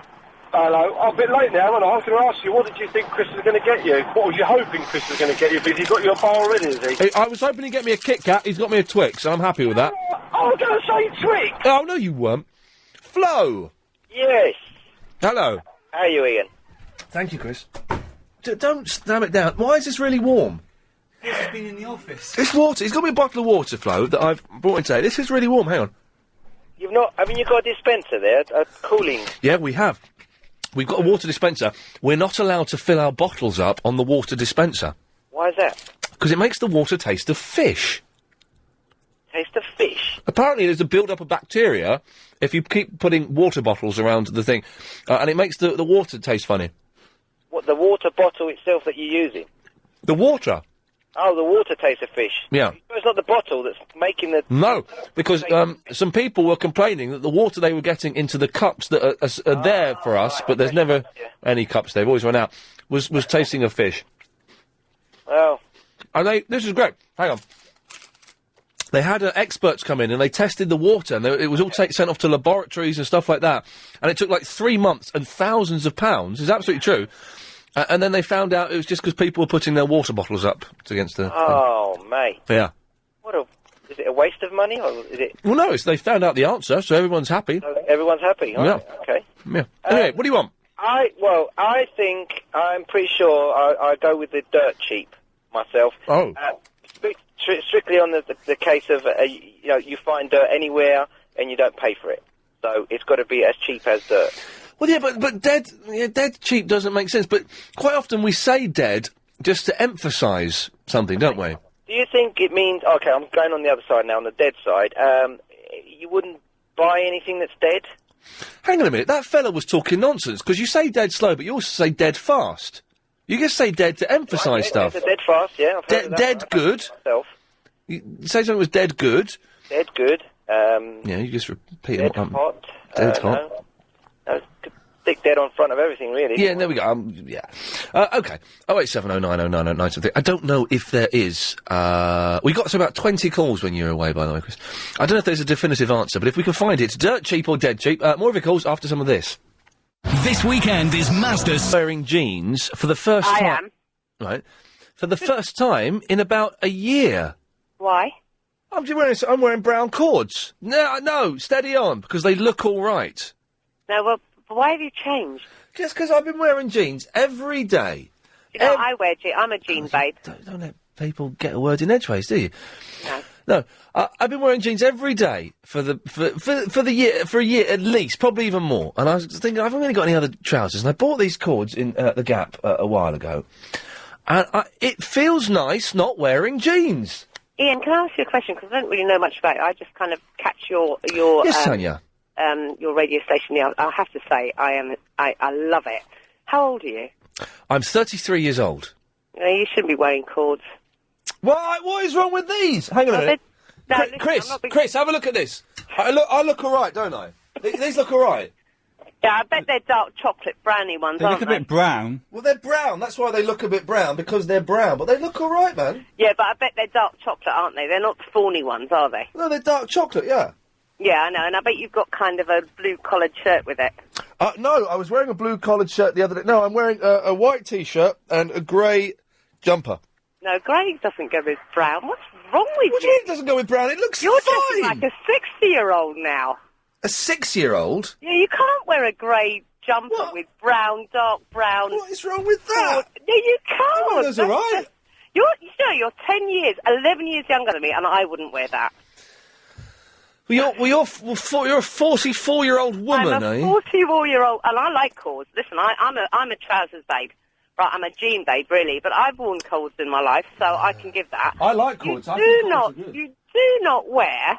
No. I mean, I like the brown cords and the white T-shirt. That sounds nice. I wanted to get a pair of bootleg flared black cords, but I couldn't find them anywhere.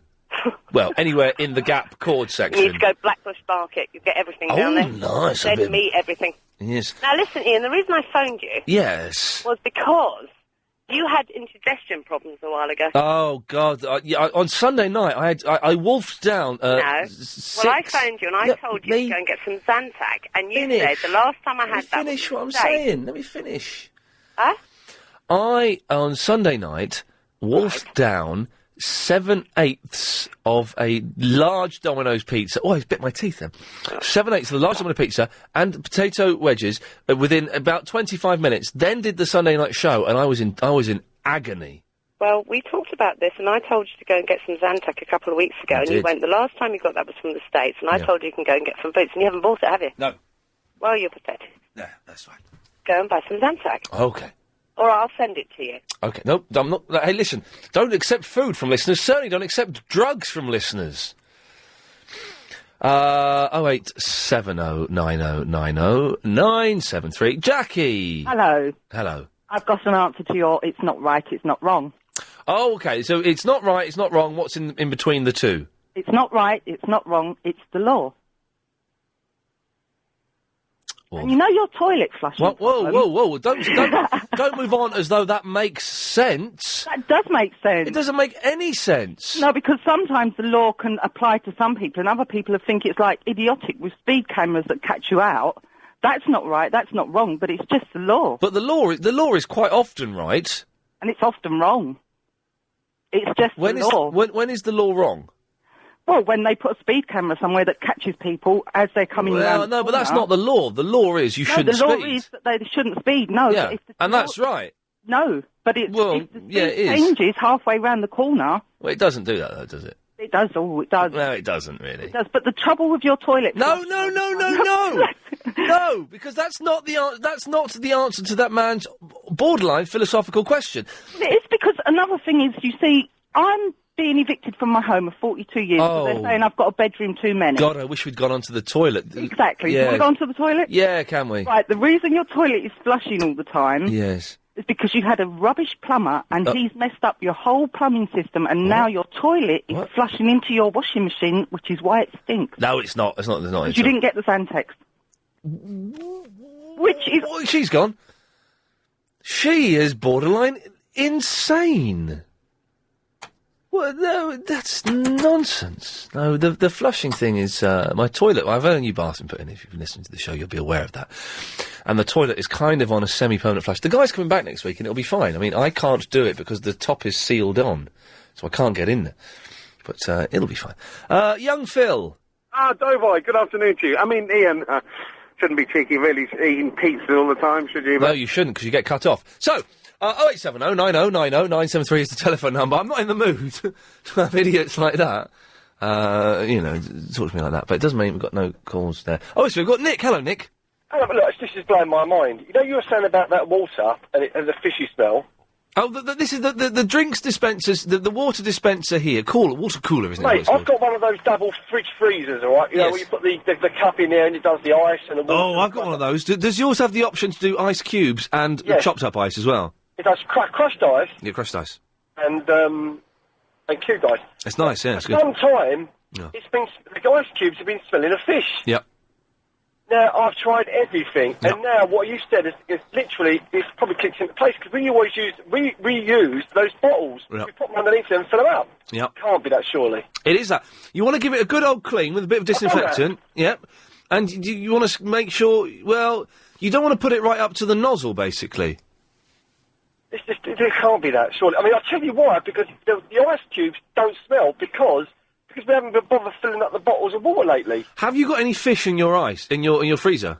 No, we did have, but we took it out, because I thought it was that. Hmm. I don't know, I think it's what you're saying it is. Well, this is what the scientists said about the water coolers at LBC, is that people should stop filling their bottles up with it because it makes the water taste of fish. I can't believe that. Well, believe it. Well, it's come from you, it's got to be true. There we go. Thank you very much indeed. Now, young Phil, I'll give you a second chance. What do you want? Okay, come on. Yeah, I got cut off. Yeah, I cut you off. I was just going to call him Ian Lee, but I forgot about the pizza, so I mentioned Doughboy by mistake. Right, you've done it again. I'm cutting you off again. Simon! Yeah. Yes. How are you, sir? I'm all right, yeah. There's a text message earlier from Mark saying that you plagiarising a topic from James O'Brien. Oh, he said the washing machine thing. James O'Brien had done it before. Well, James O'Brien was plagiarising you yesterday. Oh, go ahead. What was James O'Brien doing? He nicked your David Hasselhoff subject. Which one in particular? He was talking about jumping my car. He was going through the lyrics. Somebody emailed the lyrics into him and saying that David Hasselhoff should be arrested for the kind of lyrics they Yeah, they were a bit like risque, should you say. We did that 3 weeks ago. Yeah.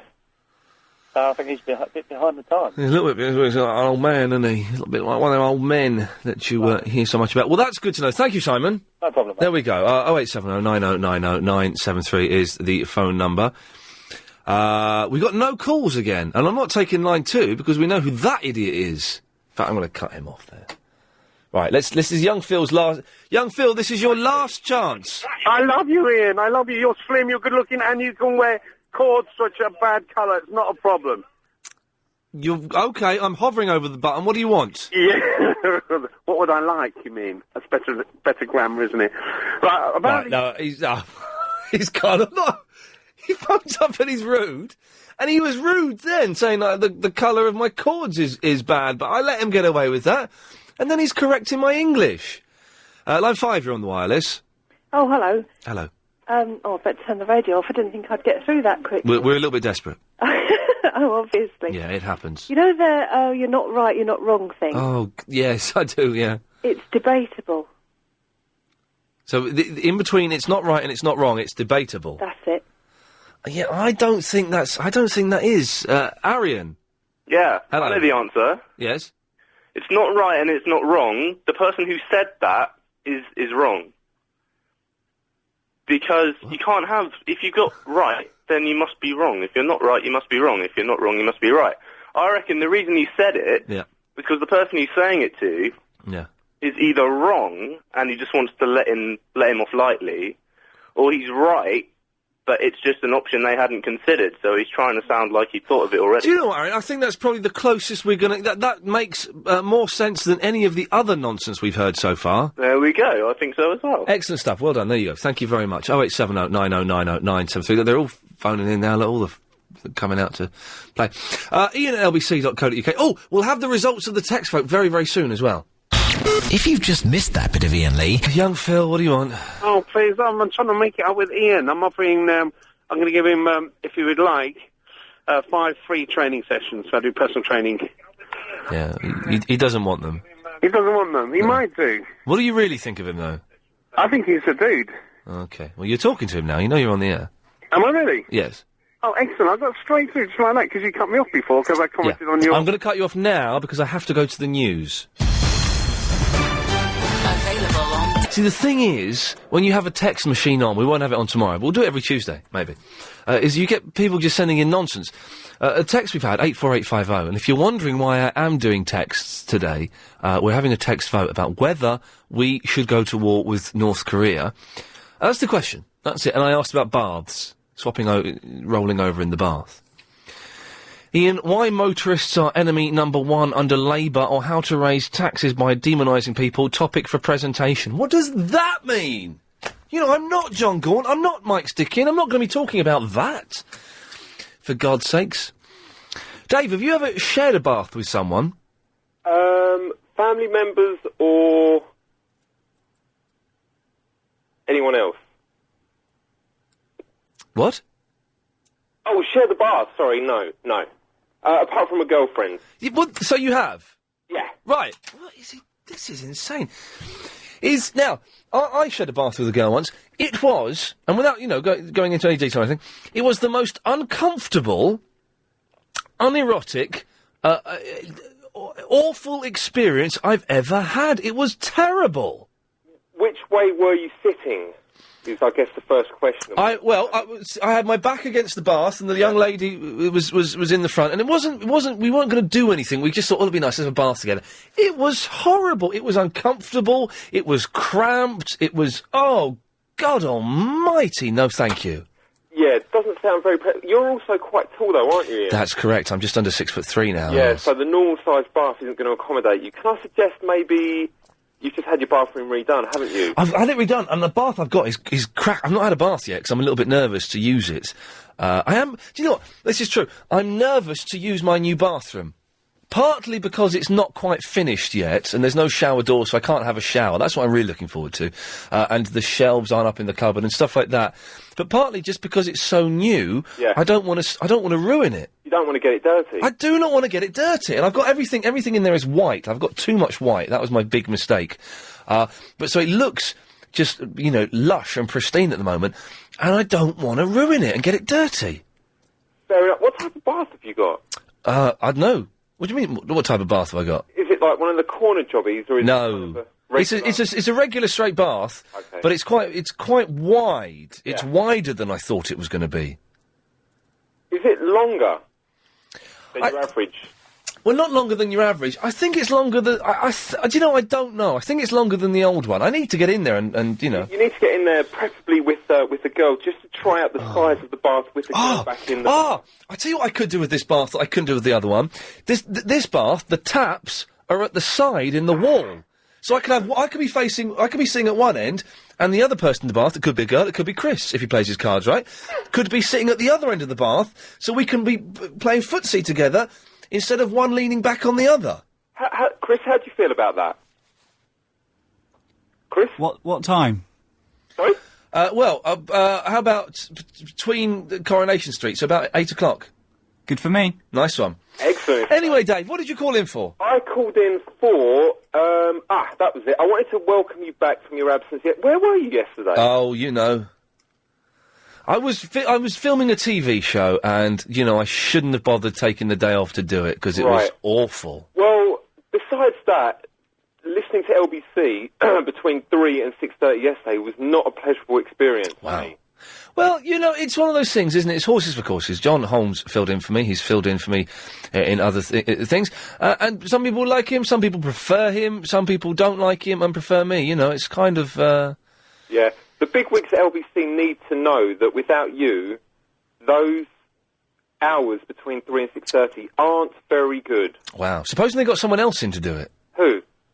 I don't know. Who do you think? Chris? Could do. No. Because I've got some time off in a few weeks. Chris, what do you think? No thanks. Chris, I think Dave likes you. He's got a soft spot for you. I think we should do the correspondent update. Okay, sorry about that, Dave. Got to go. Okay. 5:38. It's time for the daily 5:38 Daily Correspondent Update. Brought to you every day. Daily.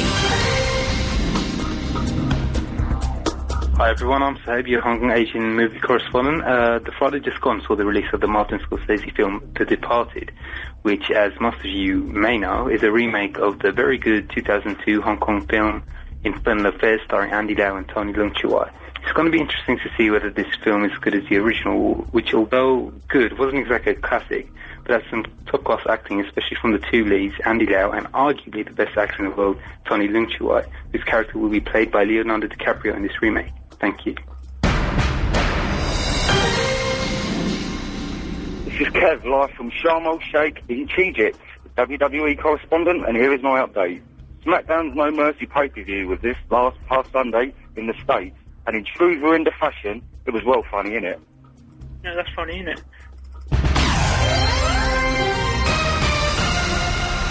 There we go. Gail! Hello. Hello, Gail. Hi. Good afternoon to you. Good afternoon to you. Many happy returns. I think you're really funny. Thank you. Well, hang on. laugh. In a good way or a bad way? Oh, no, you're great. You make me laugh. Well, that's very kind. Thank you very much. You're welcome. Right and wrong, I think the middle way is ambivalent. So let's get this right. Because there's this guy, Terry, called in earlier on, for anyone who's just tuned in, and was confused because someone had said, what you're doing isn't right, but it isn't wrong. But it's just not how we do it. And he wanted to know, why didn't he explain it as well as I'm explaining it now? He wanted to know, if it's not right, if it's not wrong, what is in between those two? And you think it's ambivalence? I think it might be ambivalence, because for me ambivalence, or to be ambivalent, means that you don't actually have an opinion, or you prefer to go with the grey area, because some things aren't right or wrong, they just are. The thing is, this is as heavy as us discussing North Korea, because this is all getting very, very philosophical. I like the last guy who said that the person who made the initial statement was saying it because, what you're doing, it's not wrong.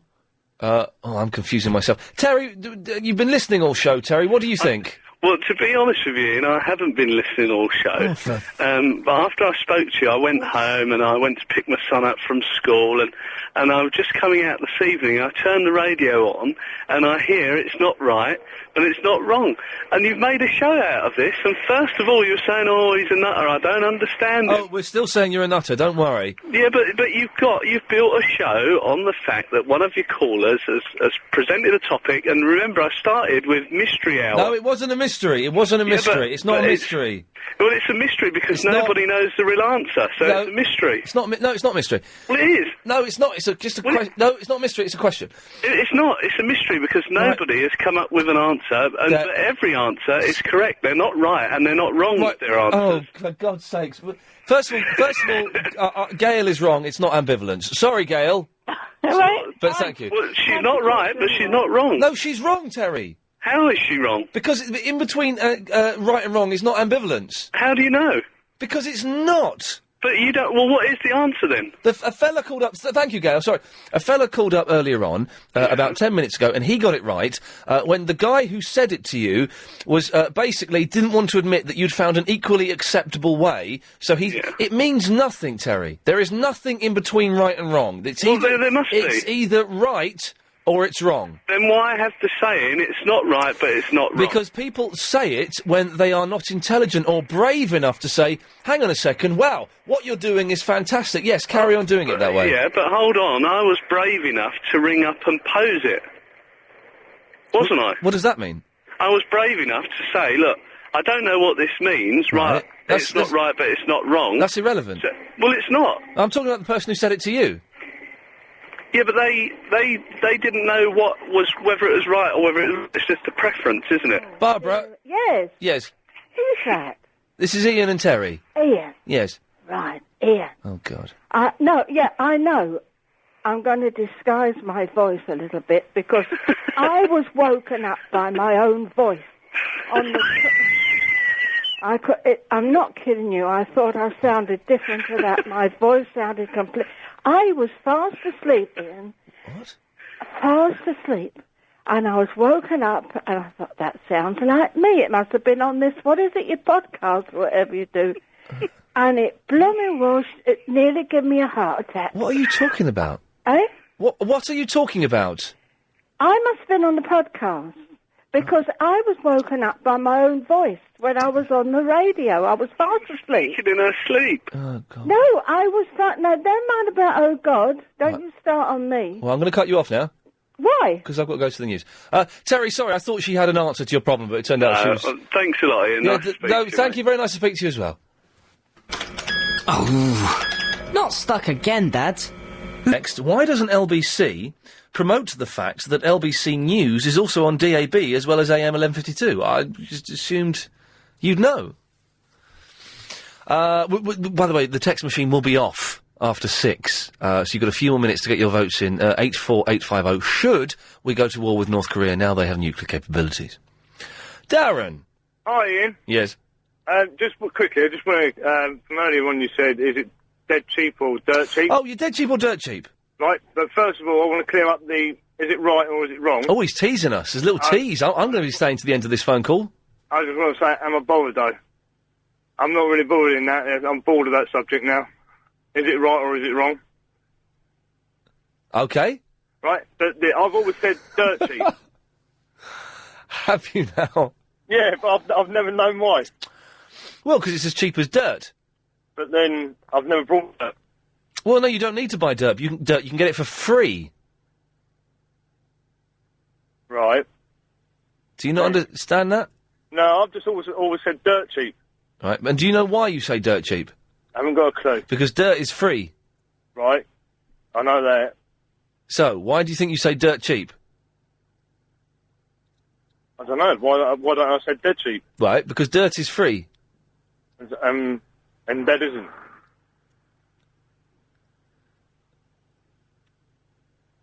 Yes. Okay. Thank you. Fiona! Hi, Ian. Hello, Fiona. Can I apologise to that last guy, because I want to talk about the right and wrong thing? Oh, but he's bored of it. I know, sorry. I'll make it very short and sweet, though, Okay. because it depends on the individual's perspective. Yes. Because it is actually quite a philosophical question, because it questions and challenges your views and beliefs. Yes.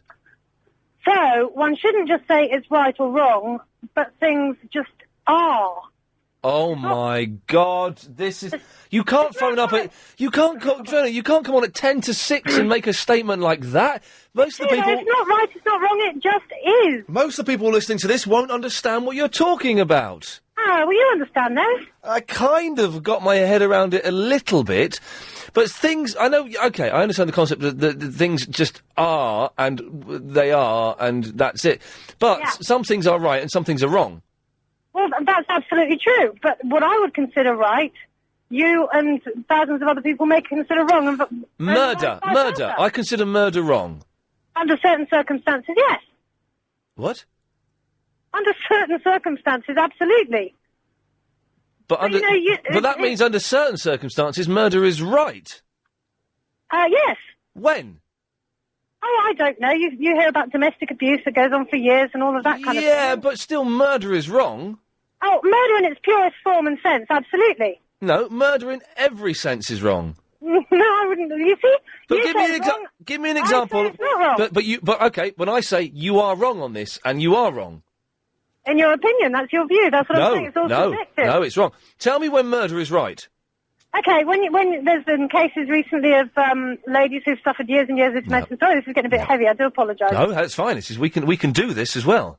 Okay, ladies who've suffered years and years of sexual abuse at the hands of tyrants who they've been forced to marry. Yes. And it's either kill or be killed. So therefore, what would you do under those circumstances? Murder is wrong, even in that circumstance. Well, I would question and challenge that. But you'd be wrong. Murder is... no, you'd be wrong, Fiona. Murder is wrong. How can you... You can't say that murder, even under that horrific circumstance, is right. Okay, so therefore you say it's acceptable for the person with intent to murder and who has had a history of violence and abuse towards certain individuals, you would say that you would rather be murdered than murder? In self-defense? Why is... Well, no, self-defense isn't murder, you see, is it? I'm saying it's mitigating circumstances. No, self-defense isn't murder. That's the difference, you see. If you're doing it to end the situation that you have described, then that is murder. In self-defense, it's not murder. Well, no, I absolutely agree with you. Well, no, but then you're not talking about murder. You've not given me an example then of when this is kind of heavy. You've not given me an example of when murder is acceptable, because what you've just described in self-defence isn't murder. But the ladies in question were actually tried for murder. Right, and what happened? One got convicted, and after 5 years of campaigning, she was actually released from Holloway. Right, but if it was murder, then it was wrong, definitely. If it was in self-defence... That's manslaughter. Yeah, exactly, which is different from murder. Yeah? But she was tried and convicted of murder. Well, then it's murder. Well, then it's wrong. What's... No, I mean, her conviction was wrong, because it was overturned. Well, then it wasn't murder then, was it? If the conviction was overturned, then it wasn't murder. No, but I mean, in the eyes of the law at the time, she was up for murder. But you're saying... Oh, God, you're confusing things by talking about what happened 5 years ago and then talking about what happened later on. I'm not. I mean, it's you are. Circumstances, and it's about people's perspectives and... No, you're not. You've not given an example of when murder is acceptable. What you've described isn't murder, so that's not a case of when murder is acceptable. Even though she was convicted of murder. But she wasn't. She was. The charge was changed. Well, it was hardly a holiday having 5 years in Holloway. Yeah, right. But now you're talking about something different. I'm not talking about what it was like for her to be in prison for 5 years. No, I'm just saying she was tried and convicted of murder. Right, but then 5 years later, it was decided it wasn't murder. Yes. Right, so it wasn't murder. So that's not an example of when murder was acceptable, because you've not told me about a murder. All right, I will go and think of a good murderer for you. OK, come back tomorrow. 0870 9090 973 is the telephone number. Iain at lbc.co.uk. We'll try and squeeze in as many of these calls as we can after this. Which of the following statements is untrue? Put up on the screen. Chris is doing the sums now. We're going to have the results of the text vote in just a few short moments' time, whether we should go into Korea or not. OK, let's squeeze this in. Jenny! Hello, Iain. Hello, Jenny. How are you? I'm all right, yes. I just had to ring about your bathroom. Oh, yes. I'm not going to do a right or wrong on you, OK. because you were perfectly right to do your bathroom, but is it looking a bit too white and clinical? Yes, it is, definitely. What you need is to go to IKEA or somewhere and buy some really, really colourful towels and a bath mat. Yeah, I do. Yes, I need. It's empty at the moment, the bathroom. I need to get some blinds. I'm going to get some plain wooden blinds. I made exactly the same mistake. Yeah. And I walked in and I thought, this looks like a dentist surgery. Yeah, very much so. Yeah. Get a real splash of colour, lime green or something really that makes... The thing is, I've got to be careful what I get, because I don't want to get too carried away and then make it look like, it's a Technicolor yawn or something. Yeah, it is easy to get carried away. Jenny, thank you for that. Bob! Hello? Yes? Yes, this caller that was talking about right, no, wrong. Oh. I think and they're arguing to say ambivalent. Ambivalent really means both feelings on both sides, they're indifferent, and if you said right or wrong, really, it makes no sense, as you said. I agree with you. If something is not right nor wrong, you couldn't make up your mind about it. So it's like running with the hound and running with the hare and hunting with the hound. You couldn't make one way or the other, so you'll be indifferent. So you put yourself in a position to say you cannot argue the point. Thanks very much for that, Bob. If you missed today's show, where the hell were you? Because it sounded a lot like this. My name is Verinda, and I did send John Holmes a gay email. Well, they've been testing nuclear missiles, haven't they?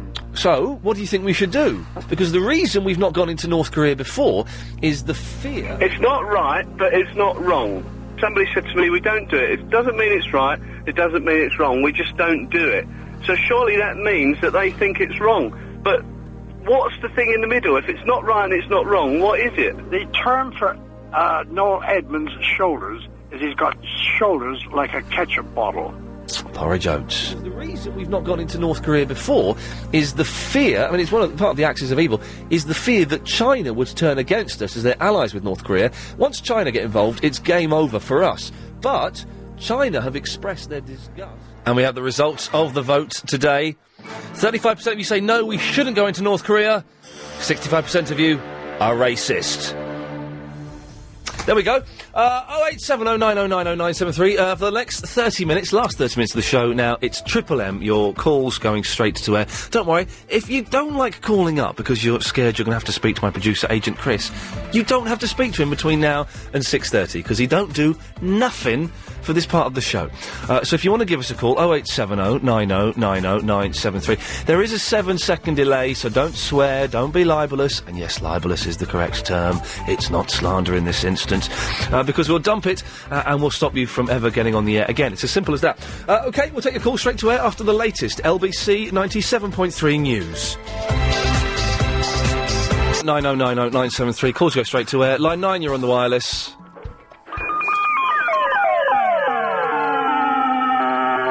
Line 2, you're on the wireless. Johnny Morris bathing in Japan. We follow Mr. Tazikawa to the communal bath. Communal bath? Well, it's more of a bath palace, really. The main bath is a tremendous circular cauldron, about 30 feet in diameter. There's a statue in the middle. On Saturday, when I met Comrade Yong from the Embassy of the Democratic People's Republic of Korea, he told me that the single-hearted unity, organisation, discipline and resolve of the Korean people is stronger than any nuclear weapon. So today, which happens to be the 61st anniversary of the foundation of the Workers' Party of Korea, I think we should all rejoice at the joyous news that Kim Jong-il has made the world safer. Yes. No. Maybe I don't. Iain. Iain. Iain. Iain. Oh my God. I could be wrong, I could be right.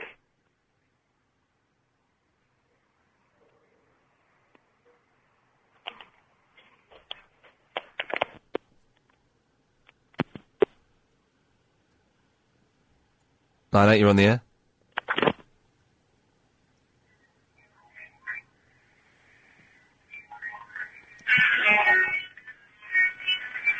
What is that? Line 4, you're on the air.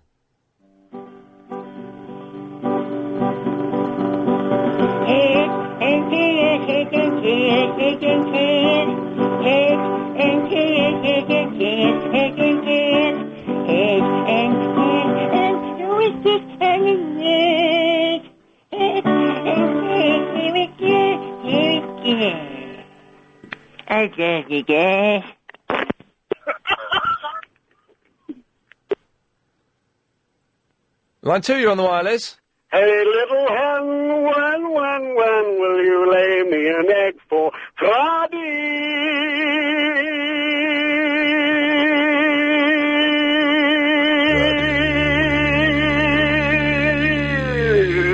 Bah! Line 10. There's a mass murderer running down the road towards you. You've seen him kill 8 people. There are 8 people in front of you. He's killing each one of them. And you have got a shotgun in your hand, you kill him. That makes murder right, doesn't it? Line 5, you're on the wireless. Hello, Iain. Hello. Hello, Iain. The right and wrong debate that you've been having. Yes. Yeah, I've got an answer for you. Okay. The easiest way of saying sometimes you're right and sometimes you're wrong. That doesn't answer the question, though. Yeah, because sometimes you can be right and sometimes you can be wrong. But that doesn't tell you what's in between right and wrong. Yeah, both. Yeah. Yeah. Line 3, you're on the wireless. Oh, I tell you what I've been watching that is brilliant. I'm Sky Plussing it, but you can't seriously link it because it's on MTV. Totally Boy Band. Have you seen that? Oh, it's fantastic. So, they get one of the new kids on the block. They get Bradley from S Club 7. They get a bloke from 911. They get Dane Bowers from Another Level. And they get Lee Latchford-Evans from Steps, right? And they make like a super boy band. And it's the best thing. And at the moment, they all want to get rid of Lee Latchford-Evans because he's rubbish and he can't sing. He's got the worst voice in the world. And so they all want to get him the sack. And so they're all kind of conspiring against him. It's fantastic. I watched 2 today. It's the funniest thing I've seen. Line 6, you're on the wireless.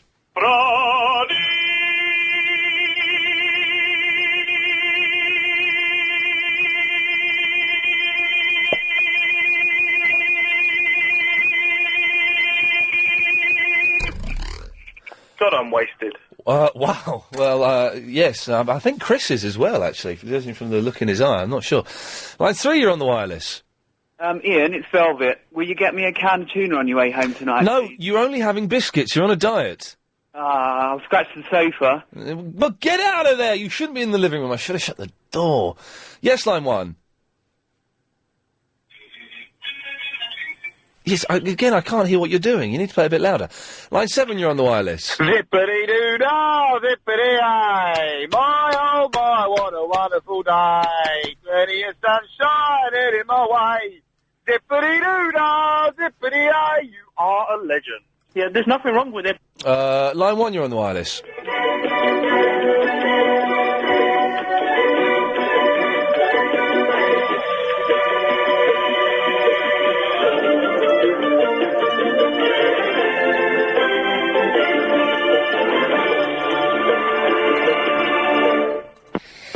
Thank you. Line 6, you're on the wireless.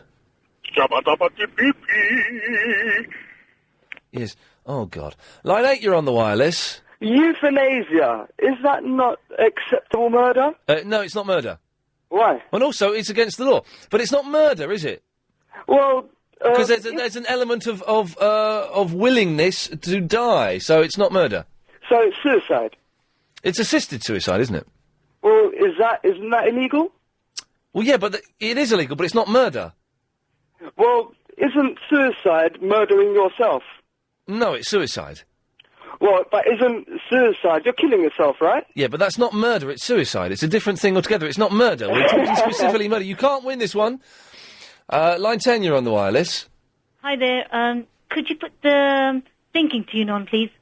You'd like to hear some thinking music? Yes, please. Would you like... I want to do some thinking.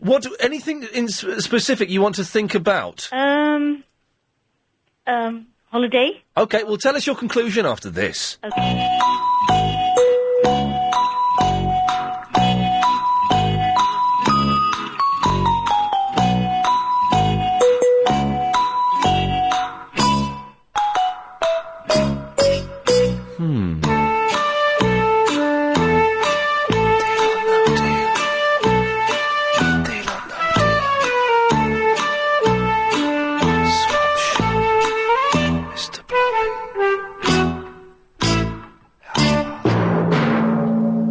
What's your answer? Change my mind. Okay. Line 6, you're on the wireless. Oh, no, you're not. Line 6, you're on the wireless. Oh, you're not. Let's try this one. Line 8, you're on the wireless. Hello, Ian. Yeah, you got 30 seconds. It's not radio, Ian.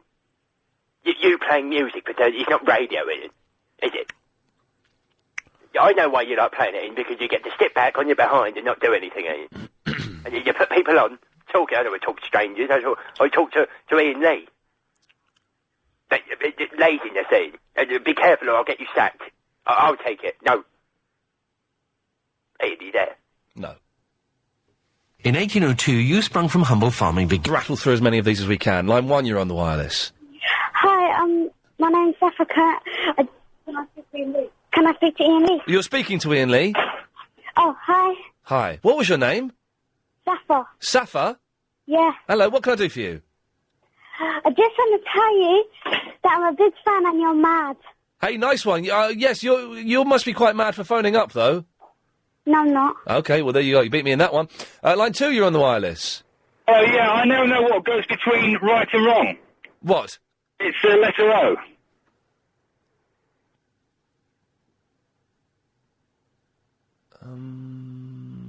I don't get that. I know what goes between right and wrong. It's the letter O. Right, O, wrong. Have you written that down behind the glass there? Yeah, any ideas what that means? No? Okay. Line 3, you're on the wireless. Hi, Ian. Yes. I managed to catch you on your last Celebrity Seat the other day because I've never seen it before. Oh, right. And I just wanted to say you're very, very sexy. Hell's teeth. Line 4, you're on the wireless. Hi, I've got three things, first of all. First of all, what's your thinking tune called? It's the music from Jeopardy. Jeopardy, right, okay. Second thing, Monty Python, can someone please get rid of that theme tune because the ice cream van down the street is driving me potty every time it drives past. What? Third of all, I've got a joke for you. It's a clean joke, you'll like it. Okay. I pressed the button before we did the third thing. I didn't get the second thing. I mean, that's 2 calls in a row I've not got. I think this is the third one.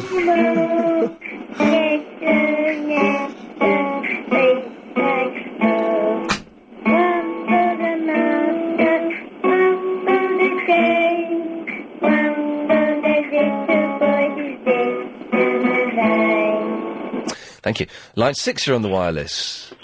Hello there. Hypocrisy. North Korea. I didn't know that the Koreans invaded Vietnam, Laos, Cambodia, North Korea, Libya, the Sudan, Somalia, Afghanistan, Iraq, the Lebanon, Nicaragua, El Salvador, Chile, Grenada. It was the United States. There's nothing dangerous about North Korea. Thanks, Tony. Thank you. Line 7, you're on the wireless. Ashchak. Yes. Line 10, you're on the wireless. Blatantly, you're doing the Noel Edmonds music. Sorry?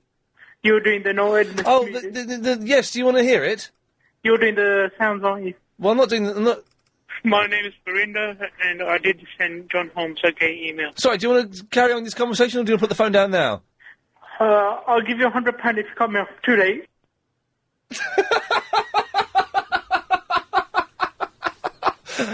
Oh, that's very, very funny. Oh, that's really made me laugh. Thank you for that. Imhotep is invisible.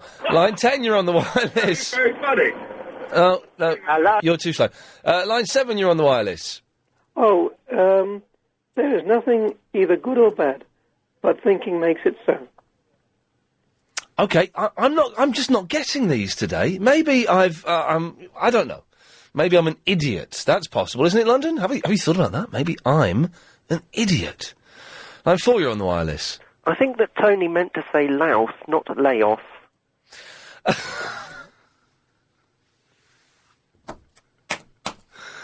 Oh, I'm enjoying this today. I hope someone else is. Line 6, you're on the wireless. Hello, Ian. How are you? Yes, I'm good. Oh, yeah. Which is more heavy, a kilo of steel or a kilo of cotton wool? Well, a kilo of steel, obviously. Oh, no, both are the same weight. I said 1 kilo of each. You got it wrong, mate. No. Kilo of steel is heavier. You think so? I said, which is more heavy, a kilo of steel or a kilo of... Okay, let me put it to you. What's heavier, a ton of bricks or a ton of feathers? Both are the same weight, my dear. No, I think you'll find that a ton of bricks are heavier. Listen to this. My name is Danny from the Chigwell, and a ton of bricks is heavier than a ton of feathers. So thank you. Okay, I don't get it. Anyway, thank you very much. What, okay, well, no, we can work this out. What's heavier, 1 brick or 1 feather? No, that's not the question. No, this is the new question. What's heavier, 1 brick or 1 feather?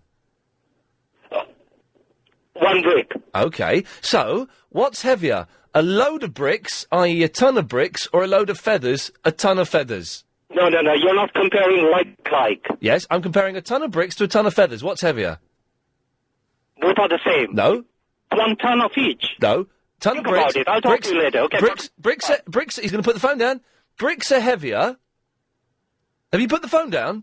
Oh, I'm here, Ian. Okay. But I got to go for a meeting. Thank you very much. I'm a busy man. You've got to Okay, go talk to you later. You've got to go to a meeting. What meeting have you got to go to? My dear friend, I'm also a busy man just like you. No one has meetings at 6:30.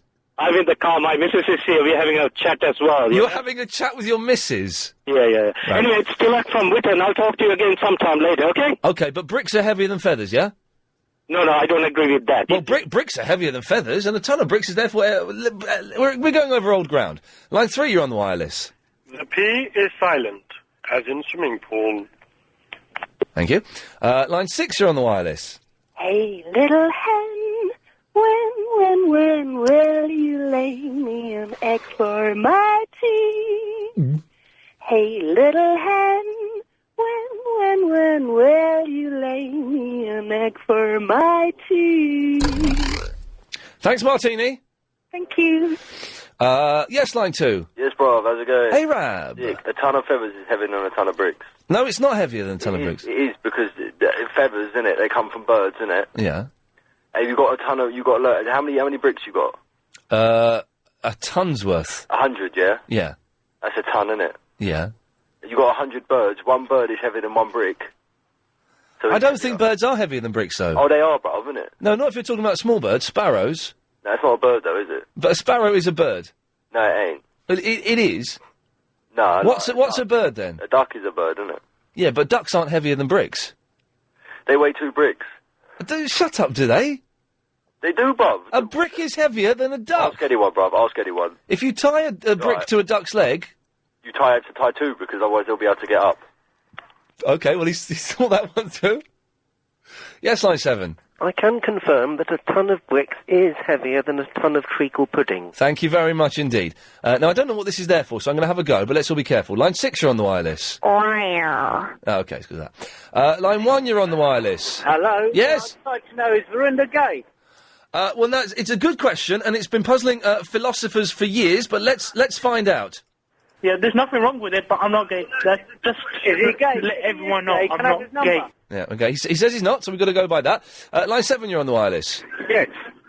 Hello, Ian. Yes? A ton of bricks and a ton of feathers weigh the same. Oh, for God's sakes. I feel like this. I'm doing my greatest hits all of a sudden. Boy, it's going to kick off when the clocks go backwards, isn't it? Which is heavier, a brick or a feather? If you've got 1 million feathers that weigh a total ton in weight... Then the bricks will be heavier, you're correct. Thank you, at last. Line 9, you're on the wireless. Hello, mate. Yes. Right. I haven't been listening long, but when you say a ton of feathers, are you talking about 1,000 kilograms? Oh, for God's sakes. We did this almost a year ago to the very day. God, if Yasser's listening, he's going to be frothing at the mouth now, isn't he? Line 1, you're on the wireless. Hi, I want to prove to you that a ton of bricks equals 1 ton of feathers. No, don't bother. Line 5, you're on the wireless. I want to take you to a gay bar. I want to take you to a gay bar. All right, yeah, fine. Yes, line 6. No, too slow. Line 4, you're on the wireless. Hey, Ian. Yes. You know what a sasso is, man? I don't know what you're saying to me. Line 9, you're on the wireless. Ian, are we going into our outtakes yet? What? Aruba! Oh, I'm going to end it there because this has blown my mind. I need... gosh, I'm confused. OK, Clyde Ball, 8 o'clock. Big quiz with Gary King at 7. Night News next. I shall see you tomorrow at 3. Ladies and gentlemen, hang out. Oh, why do I keep getting the out time wrong? You wrote 28 first time round. You've changed that, someone. Someone has changed that to make me look like an absolute idiot. This show is completely... If Ian Lee in any way approaches being